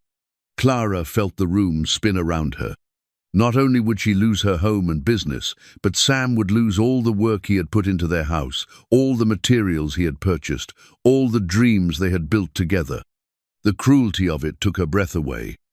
"You planned this," she said, understanding dawning like a horrible sunrise. "This whole thing coming back, the sudden declarations of love, it was all about forcing me into a corner." Jacob's mask of sympathy slipped, revealing the calculating businessman beneath. "I prefer to think of it as creating an opportunity for mutual benefit. You get security and status, I get a wife you can own," Clara finished, her voice gaining strength as anger began to replace shock. "Like a piece of property you've purchased." "Marriage is a contract, Clara May," Jacob said with a shrug. "At least I'm offering favorable terms." Clara stood abruptly, the papers scattering to the floor. "Get out! Get out of my shop right now!" "Think carefully before you make any rash decisions," Jacob warned, rising as well. 30 days, Clara May. That's how long you have to decide whether you want to be my wife or my debtor. After he left, Clara collapsed back into her chair, surrounded by the damning documents that threatened to destroy everything she held dear. Her hands shook as she tried to gather the papers, to understand the full scope of the disaster that had befallen her. The shop bell chimed again, and Clara looked up to see Sam, entering with his usual smile and purposeful stride. The sight of him strong, honest, completely unaware of the catastrophe that had just unfolded, nearly broke her heart. "Clara?" Sam's expression shifted to concern as he took in her tear-stained face and the papers scattered around her. "What's happened?" "I'm ruined," Clara said simply. "We're ruined." Sam was beside her in an instant, kneeling to gather the fallen documents. As he read, Clara watched understanding and disbelief chase each other across his features. "This is impossible," he said finally. "William Horton was one of the most honest men I've ever heard described. Everyone in town speaks of him with respect." "You never knew William," Clara interrupted. "Maybe there were things about him I didn't know either. Maybe he wasn't the man I thought he was." Sam continued reading, his frown deepening with each page. "Clara, some of these signatures look—" He stopped, studying one document more closely. "Have you shown these to anyone else? A lawyer, maybe, or someone who might verify their authenticity." "What's the point?" Clara asked hopelessly. "Jacob has lawyers, banks, official seals. What could I possibly do against all that?" "You could fight," Sam said firmly. "These documents, they don't feel right to me. The paper is too new for 23-year-old debt certificates and some of these signatures." He held up one page to the light. "Clara, I think these might be forgeries. Even if they are, how could we prove it?" Clara asked. "Jacob has money and connections. I have nothing." "You have me," Sam said quietly. "And you have the truth." Clara looked at this man who had become the center of her world, this person who was willing to fight for her, even when she couldn't fight for herself. "Sam, if these documents are real, I'll lose everything. The shop, the building, even the land your house is built on. You'll lose everything you've worked for." "Then we'll start over," Sam said without hesitation. "Somewhere else, with nothing but what we can carry. As long as we're together, Clara, we can build anything." His certainty, his absolute faith in their partnership, brought fresh tears to Clara's eyes. "How can you be so calm about this? You've put everything into that house." "I've put everything into us," Sam corrected. "The house is just wood and nails. What matters is what we build together, whether it's in Dead Horse Gulch or anywhere else." Clara wanted to believe him, wanted to draw strength from his unshakable confidence. But the weight of potential loss her home, her business, her place in the community felt crushing. "There has to be something we can do," Sam continued, still studying the documents. "Some way to challenge this, to investigate whether these debts are legitimate." "Jacob gave me 30 days to decide," Clara said numbly. 30 days to choose between marrying him or losing everything. Sam's jaw tightened. "Those aren't the only options, Clara. There's a third choice. We prove he's lying. And if we can't, then we face whatever comes together," Sam said, taking her hands in his calloused ones. "But Clara, I need you to promise me something. Don't let fear make this decision for you. Don't let Jacob Whitmore manipulate you into believing his threats are your only reality." Clara looked into Sam's grey eyes, seeing in them the same steady strength that had first drawn her to him. He was right. She had choices beyond the impossible ones Jacob had presented. The question was whether she had the courage to fight for what she truly wanted, or whether she would surrender to what seemed inevitable. "What do we do first?" she asked, and saw Sam's face light up with hope and determination. "First, we find out everything we can about these documents," he said, "and then we show Jacob Whitmore what happens when he tries to steal from people who refuse to be victims." Outside, storm clouds were gathering on the horizon, but inside Clara's shop, something else was building the quiet fury of two people who had found something worth fighting for and refused to let it be taken away without a battle. Sam's father's pocket watch lay heavy in his palm. its gold case catching the lamplight as he sat at Clara's kitchen table in the pre-dawn darkness. The watch had been his most treasured possession, not for its monetary value, though it was worth a considerable sum, but for what it represented. 3 generations of Becker men had carried this timepiece, each passing it down, with the understanding that time itself was precious, that every moment should be measured against what truly mattered. Now Sam was preparing to sell it, to trade away his family's legacy for the money needed to hire a lawyer capable of fighting Jacob's fraudulent claims. The irony wasn't lost on him using time itself to buy more time, sacrificing the past to secure the future. "You can't sell that," Clara said softly from the doorway. She had been unable to sleep, her mind churning with possibilities and fears, and had found Sam sitting alone with his decision. "It's your inheritance, your connection to your family." "My family is sitting right here," Sam replied, closing the watch and slipping it into his vest pocket. "And families protect each other, no matter the cost." Clara moved to sit beside him, her heart aching at the sacrifice he was prepared to make. "There has to be another way. We could borrow against the shop, or I could sell some of my mother's jewelry." "Clara," Sam interrupted gently, "we've been through this. The shop is exactly what's at stake here, and your mother's jewelry wouldn't bring enough to hire the kind of lawyer we need. Judge Hamilton in Silver Creek has a reputation for being honest but thorough. He won't be intimidated by Jacob's money, but he'll want to see real evidence of fraud." "Evidence we don't have," Clara said, despair creeping into her voice again. "Evidence we're going to find," Sam corrected firmly. "But first, we need legal representation to ensure any evidence we do discover will be properly presented." The past week had been a whirlwind of investigation and growing determination. Sam had sent telegrams to banks in 3 territories, trying to verify the existence of William's supposed debts. He had examined every document Jacob had presented, comparing ink, paper, and handwriting with the meticulous attention of a craftsman studying flawed workmanship. Most importantly, he had spoken quietly with long-time residents of Dead Horse Gulch, piecing together a picture of William Horton that contradicted everything Jacob's documents suggested. "Tell me again what Mrs. Henley said about William's gambling," Sam requested, though he had heard it several times already. Sometimes repetition revealed details that initial tellings missed. "She said William occasionally played cards at the saloon, but never for more than pocket money," Clara recited. She remembered because her husband used to tease William about being too cautious to be a real gambler, said he wouldn't bet more than $1, even when he had a winning hand. "And the banker?" Mr. Thornton confirmed that William never took any loans from the bank, never showed any signs of financial distress. In fact, he said William was one of the most financially responsible men he'd known, always paid cash, never bought anything he couldn't afford outright. Sam nodded, adding these details to the growing list of inconsistencies that surrounded Jacob's claims. The picture that emerged was of a man whose character was completely at odds with the reckless gambler described in the debt documents. "There's something else," Clara said hesitantly.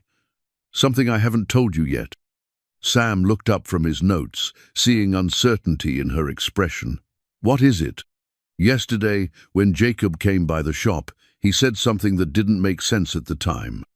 He mentioned that the debt was incurred at a gambling house in Tombstone, said that's where William supposedly lost all that money."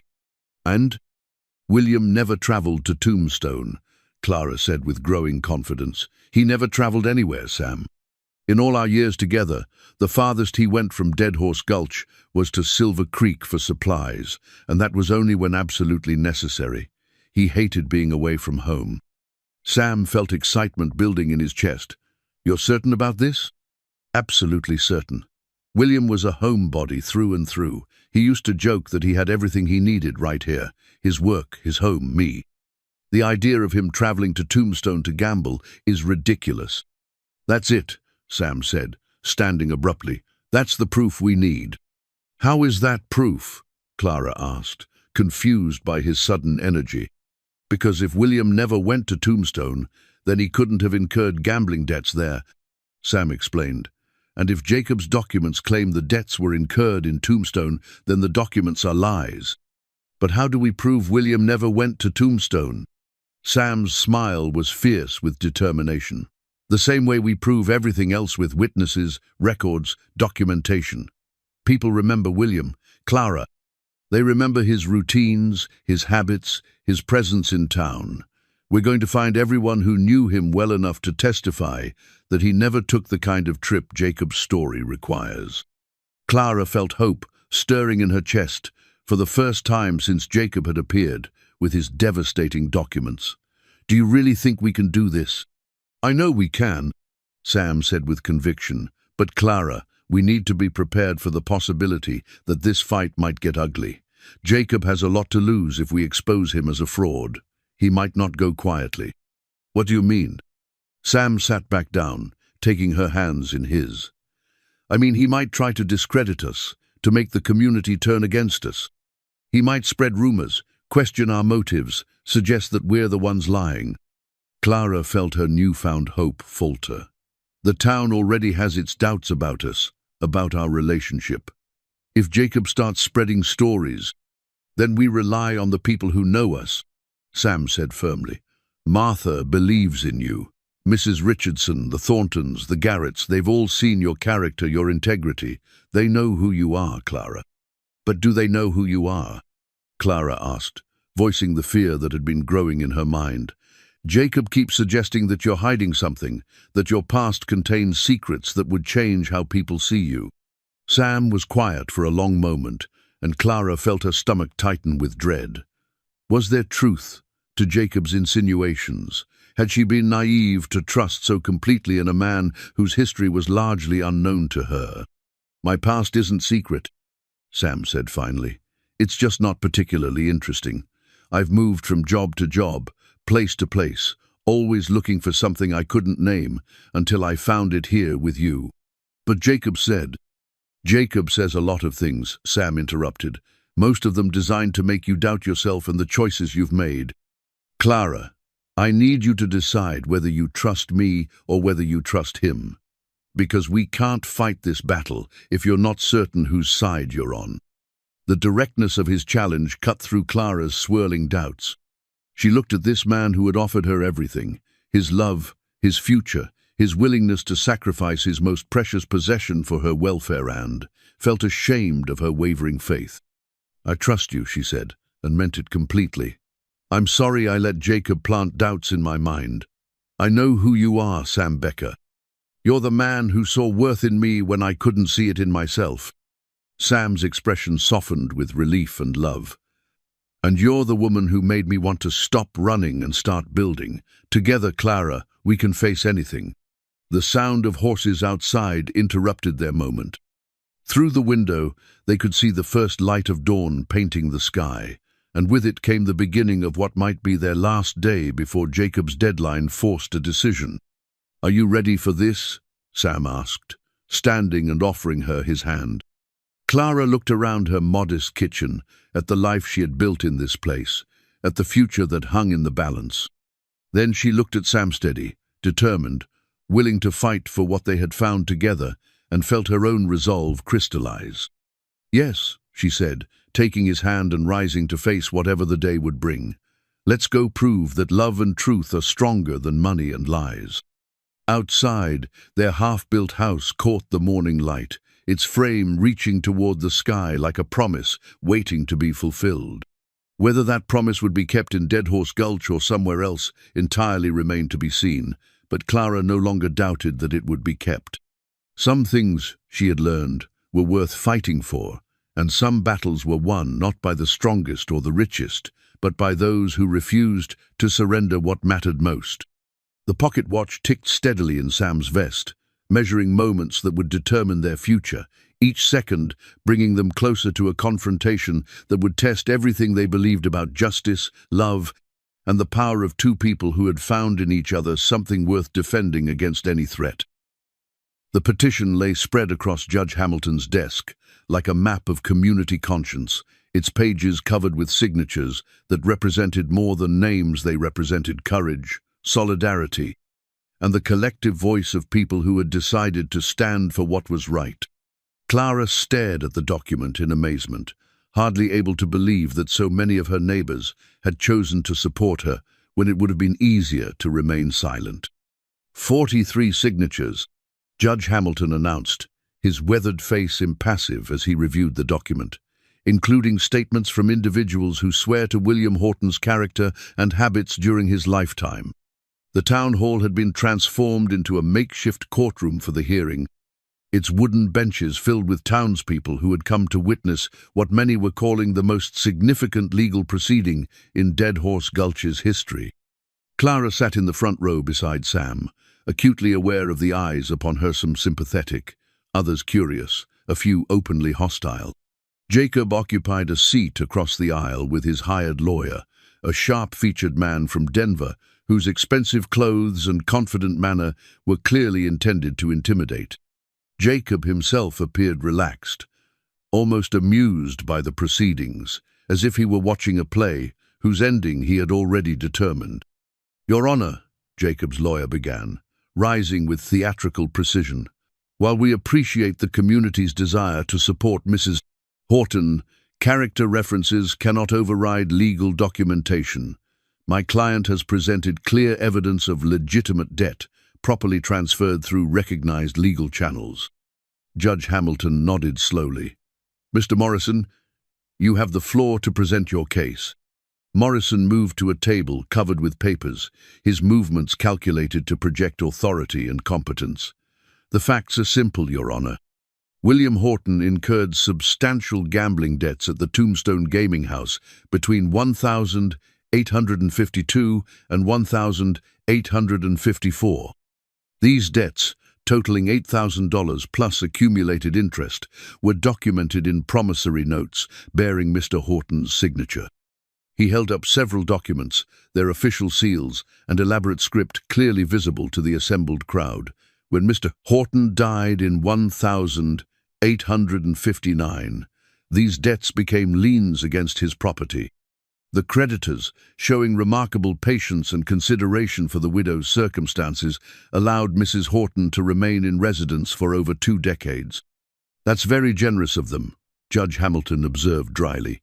"Please continue."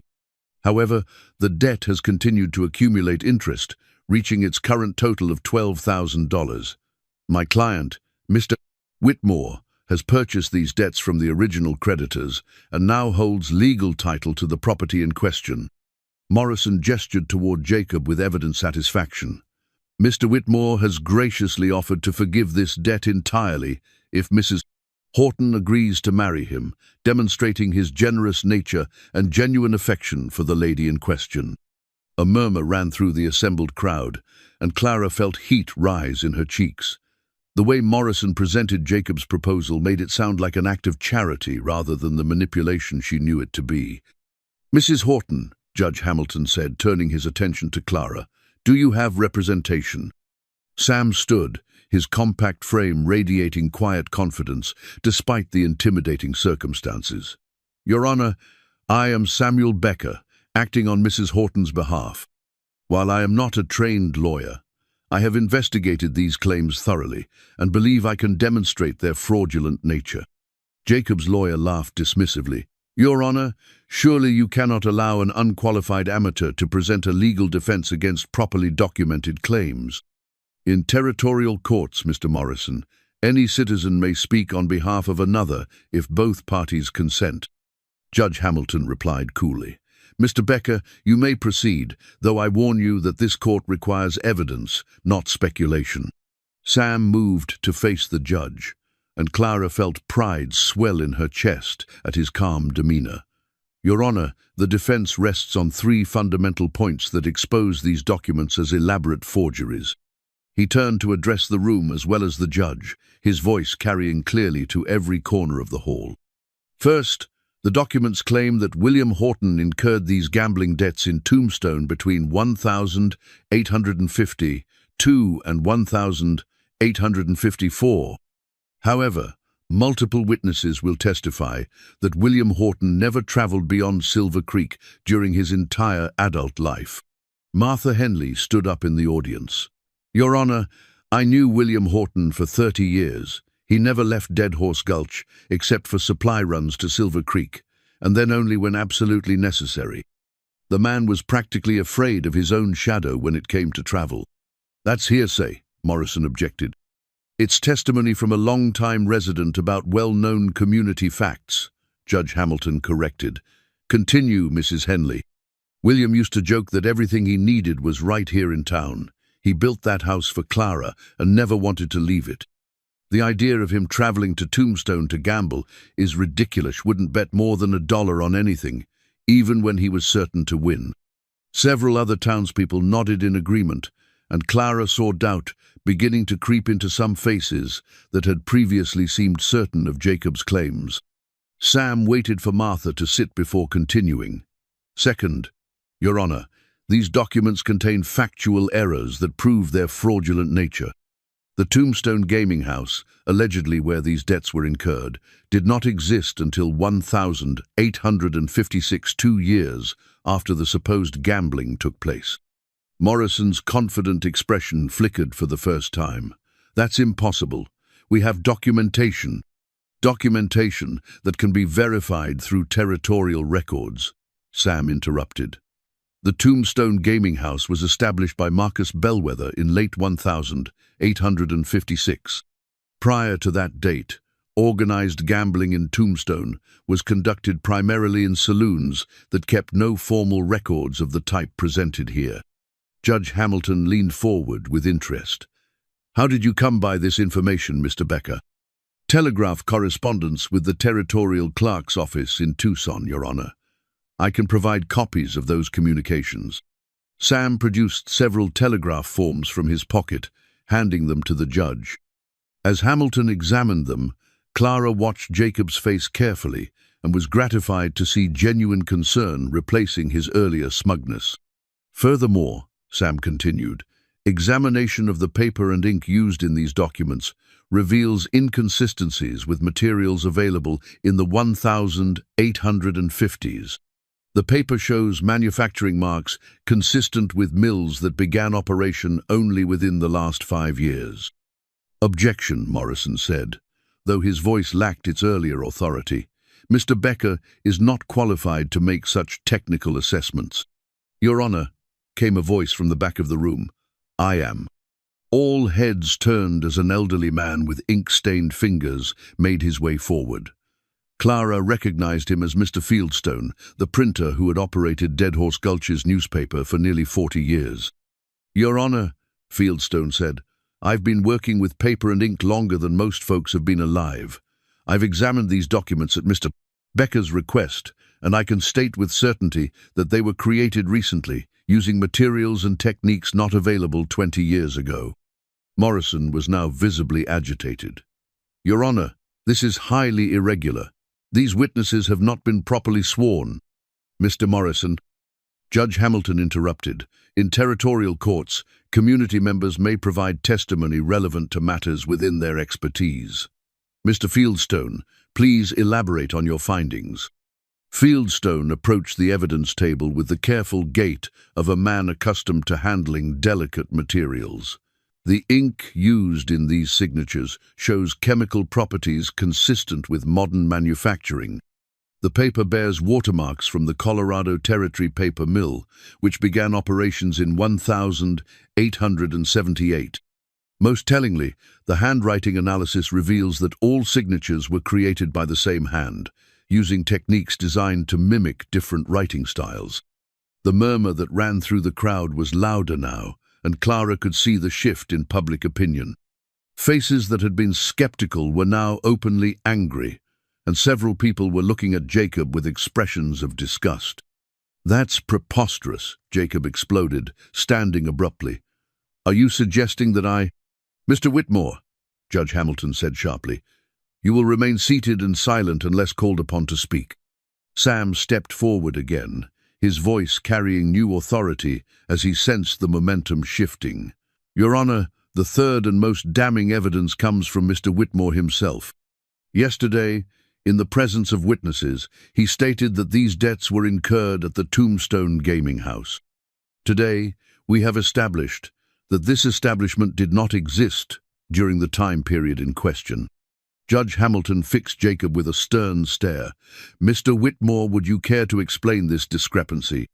Jacob's lawyer whispered urgently in his ear, but Jacob shook him off. "There's been a misunderstanding," he said, his voice strained.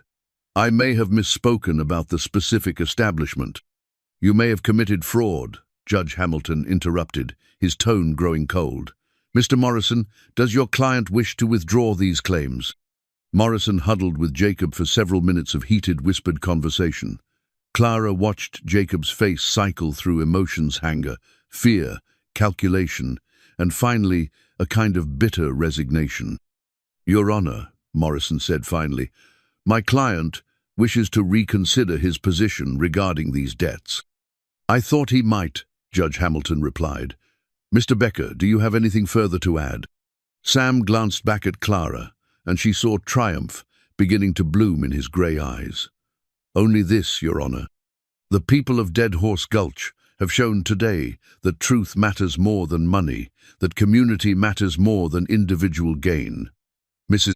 Horton's friends and neighbors have stood with her because they know her character and they value justice." He gestured toward the petition still lying on the judge's desk. "Those signatures represent more than support for one woman's legal case.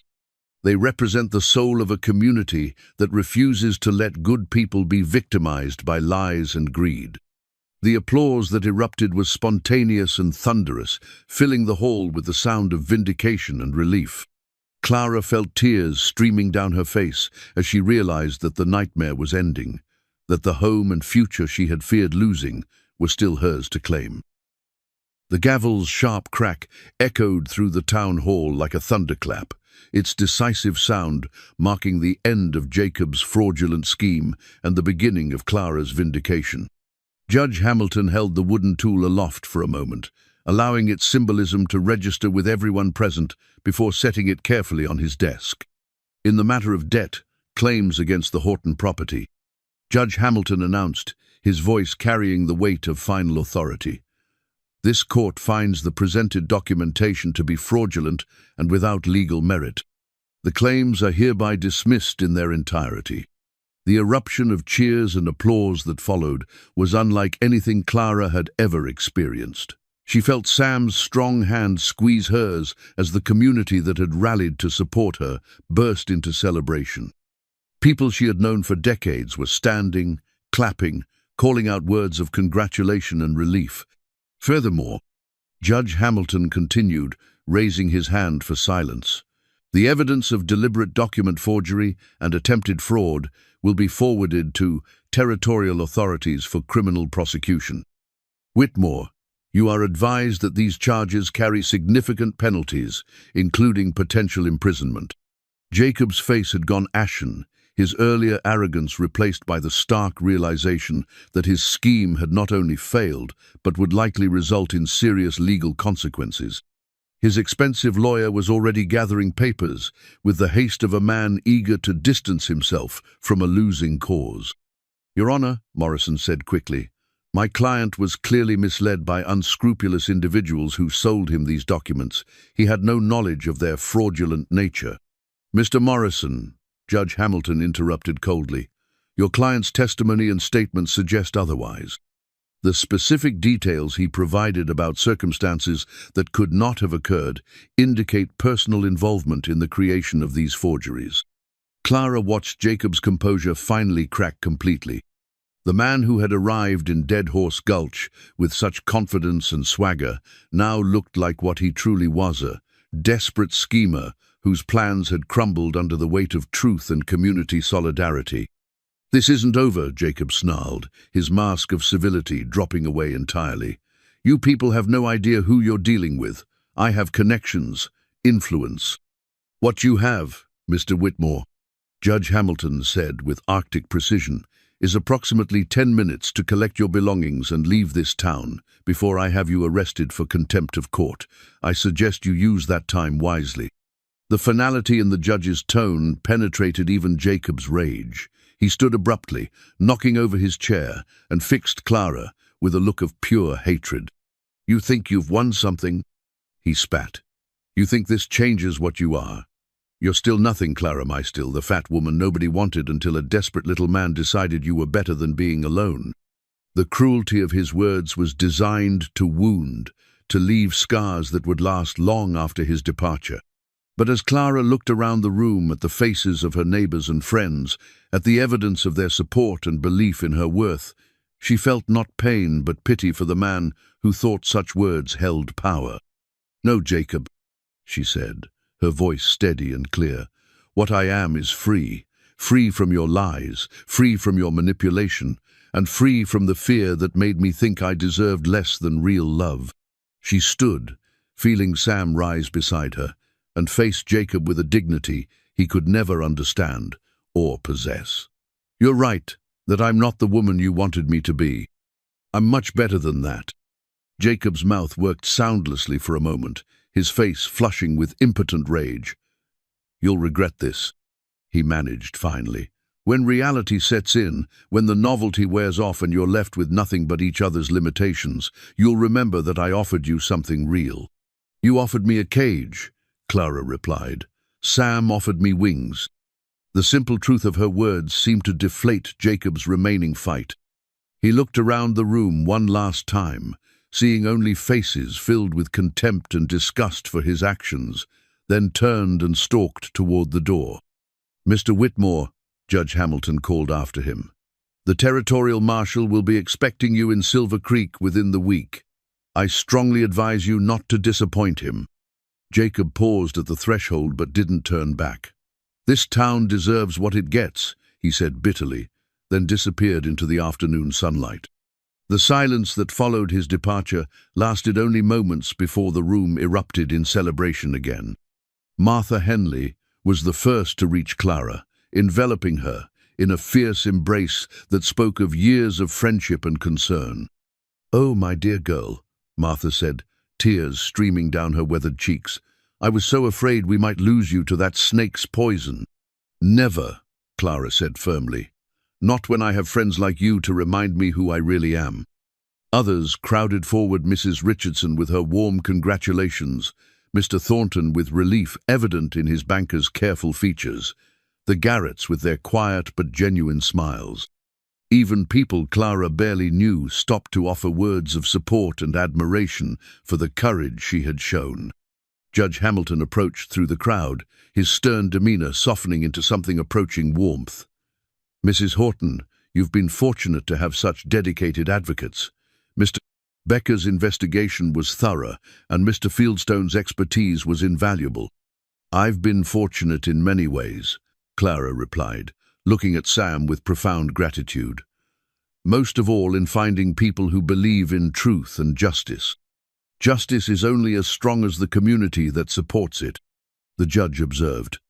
"Today, Dead Horse Gulch has shown itself to be a place where right matters more than might, where neighbors stand by neighbors against those who would prey on the innocent." As the crowd began to disperse, Clara found herself alone with Sam at last. They stood together in the emptying hall, surrounded by the echoes of their victory and the promise of their unencumbered future. "It's really over," Clara said, hardly able to believe it. "The threat is over," Sam agreed. "But the best part is just beginning." Clara looked into his eyes and saw not just love but partnership, not just desire but respect, not just hope but certainty. Jacob's parting words had been meant to poison this moment, to plant seeds of doubt about their future together. Instead, they had only clarified how precious and rare what she and Sam had found truly was. "Are you ready to go home?" Sam asked, offering her his arm. Clara thought about that word home. Not just the building where she lived, not just the shop where she worked, but the feeling of belonging completely and being completely accepted. Home was wherever Sam was, wherever they could build their life together without fear or compromise. "Yes," she said, taking his arm and feeling the solid strength that had anchored her through the storm. "Let's go home." Outside, their half-finished house caught the late afternoon light, its frame reaching toward the sky like a promise fulfilled. Tomorrow they would continue building it together, creating not just shelter but sanctuary, not just a place to live, but a place to love without limit or condition. The gavel's echo had faded, but its meaning would resonate for years to come in the house they would complete, in the life they would share, in the community that had proven itself worthy of their loyalty and love. Justice had prevailed, truth had triumphed, and Clara May Horton had finally, completely, come home. The brass key felt warm in Clara's palm as she stood before the completed front door of their home, its weight both literal and symbolic of everything they had built together.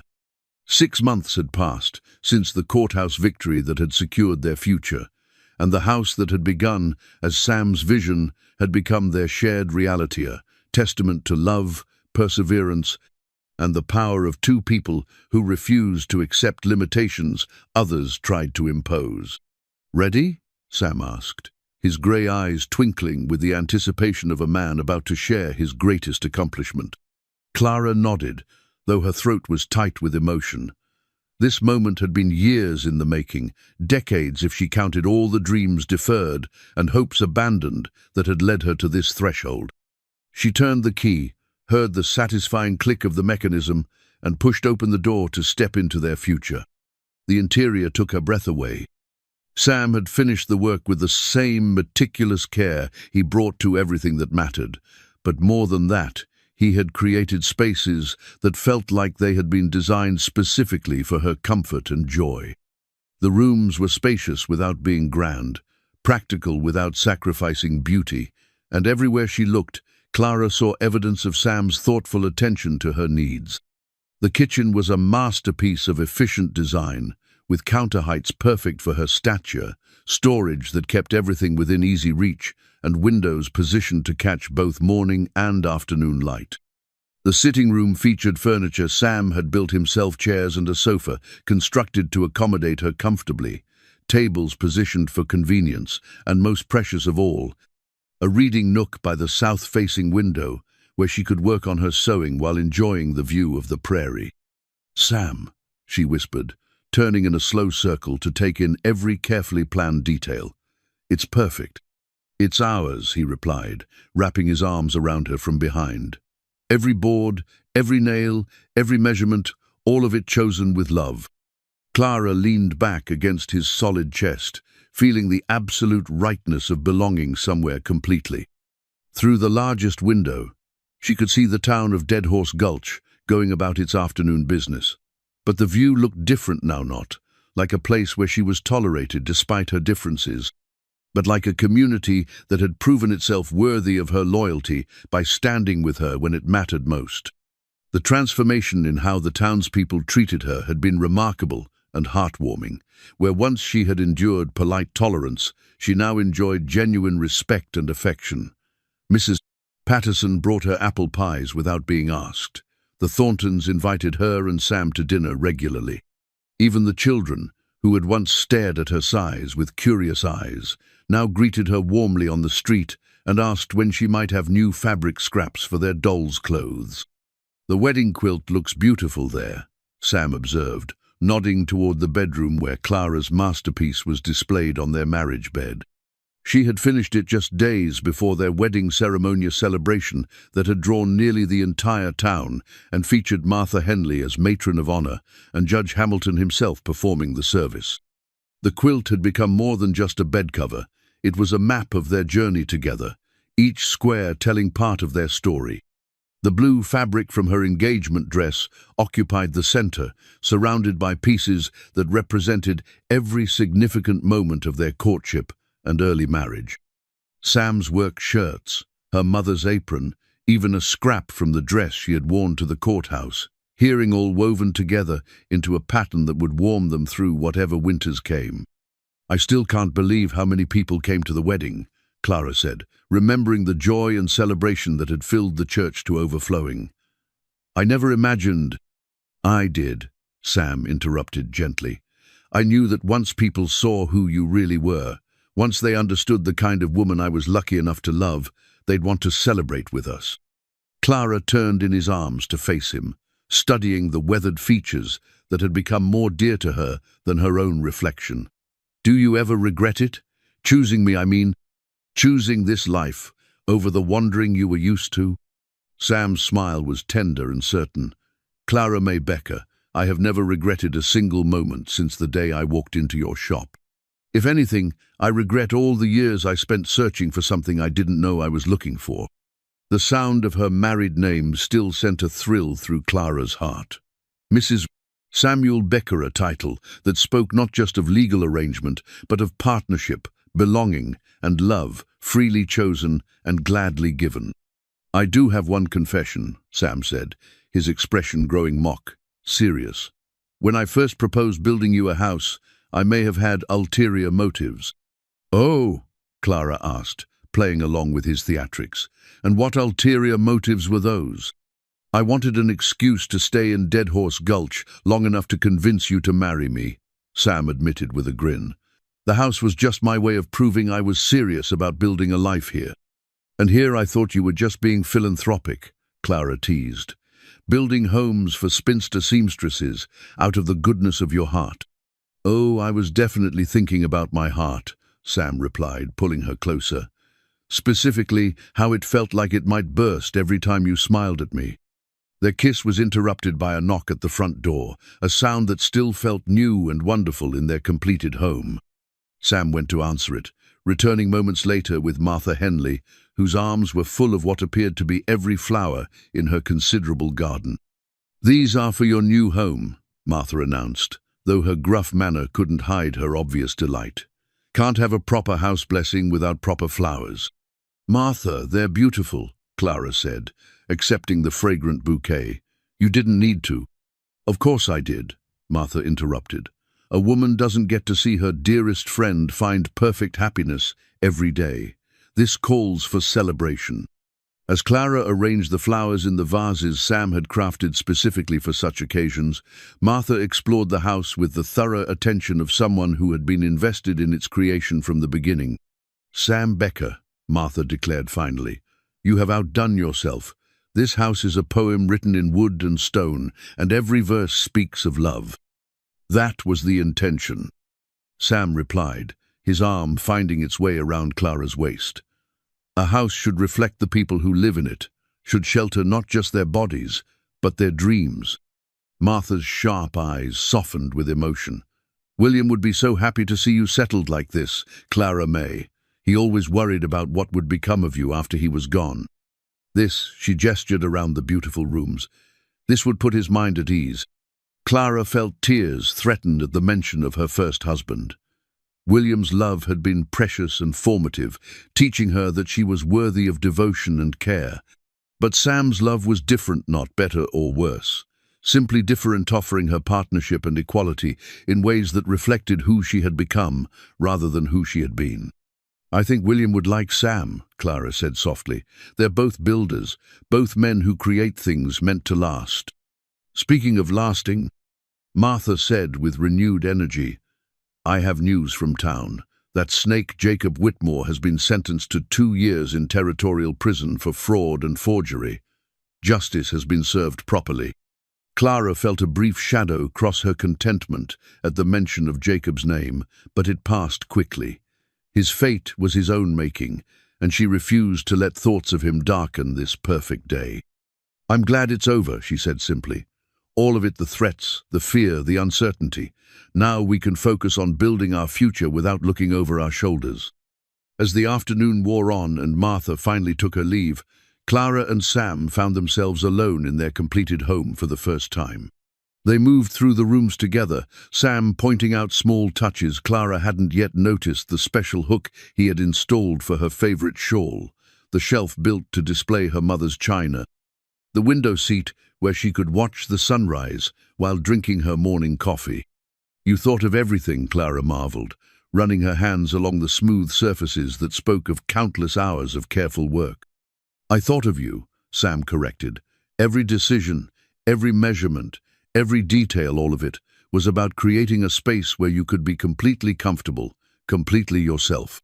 Clara thought about those words as they prepared their first dinner in their new kitchen, working together with the easy rhythm they had developed over months of shared meals and mutual care. She was completely herself here, not the too large woman who took up too much space, not the spinster seamstress who should be grateful for any attention, but simply Clara, loved for exactly who she was. As darkness fell and they sat together on their front porch, Clara looked out at the lights of Dead Horse Gulch, twinkling in the distance, and felt a deep sense of peace settle over her like a comfortable quilt. The brass key that had unlocked their door hung now on a hook by the entrance, ready to welcome them home again and again in all the years to come. "Sam," she said, taking his weathered hand in hers. "Thank you." "For what?" he asked, though his smile suggested he already knew. "For seeing me," Clara said simply. "For building me a home that fits exactly who I am. For proving that the right person doesn't try to make you smaller, they help you take up exactly the space you're meant to occupy." Sam lifted their joined hands to his lips, pressing a gentle kiss to her knuckles. "Clara May Becker," he said, "you were never too big for anything. The world was just too small to appreciate what it had. But I knew quality when I saw it, and I wasn't about to let it slip away." Above them, stars appeared one by one in the vast prairie sky, each point of light a promise of infinite possibilities. Inside their house, the brass key caught the lamplight, gleaming like hope made tangible, like dreams transformed into doors that opened onto everything they had dared to believe they deserved. Clara May Horton had spent 55 years learning to make herself smaller, quieter, less noticeable in a world that seemed to have no place for women like her. But Clara May Becker was learning something entirely different, that love, real love, didn't ask you to diminish yourself. Instead, it built you a home large enough for all your dreams, strong enough to weather any storm, and beautiful enough to reflect the true measure of your worth. The house stood solid and welcoming in the prairie darkness, its windows glowing with warm light, its doors open to a future filled with love, laughter, and the quiet satisfaction of two people who had found in each other everything they needed to build a life worth living.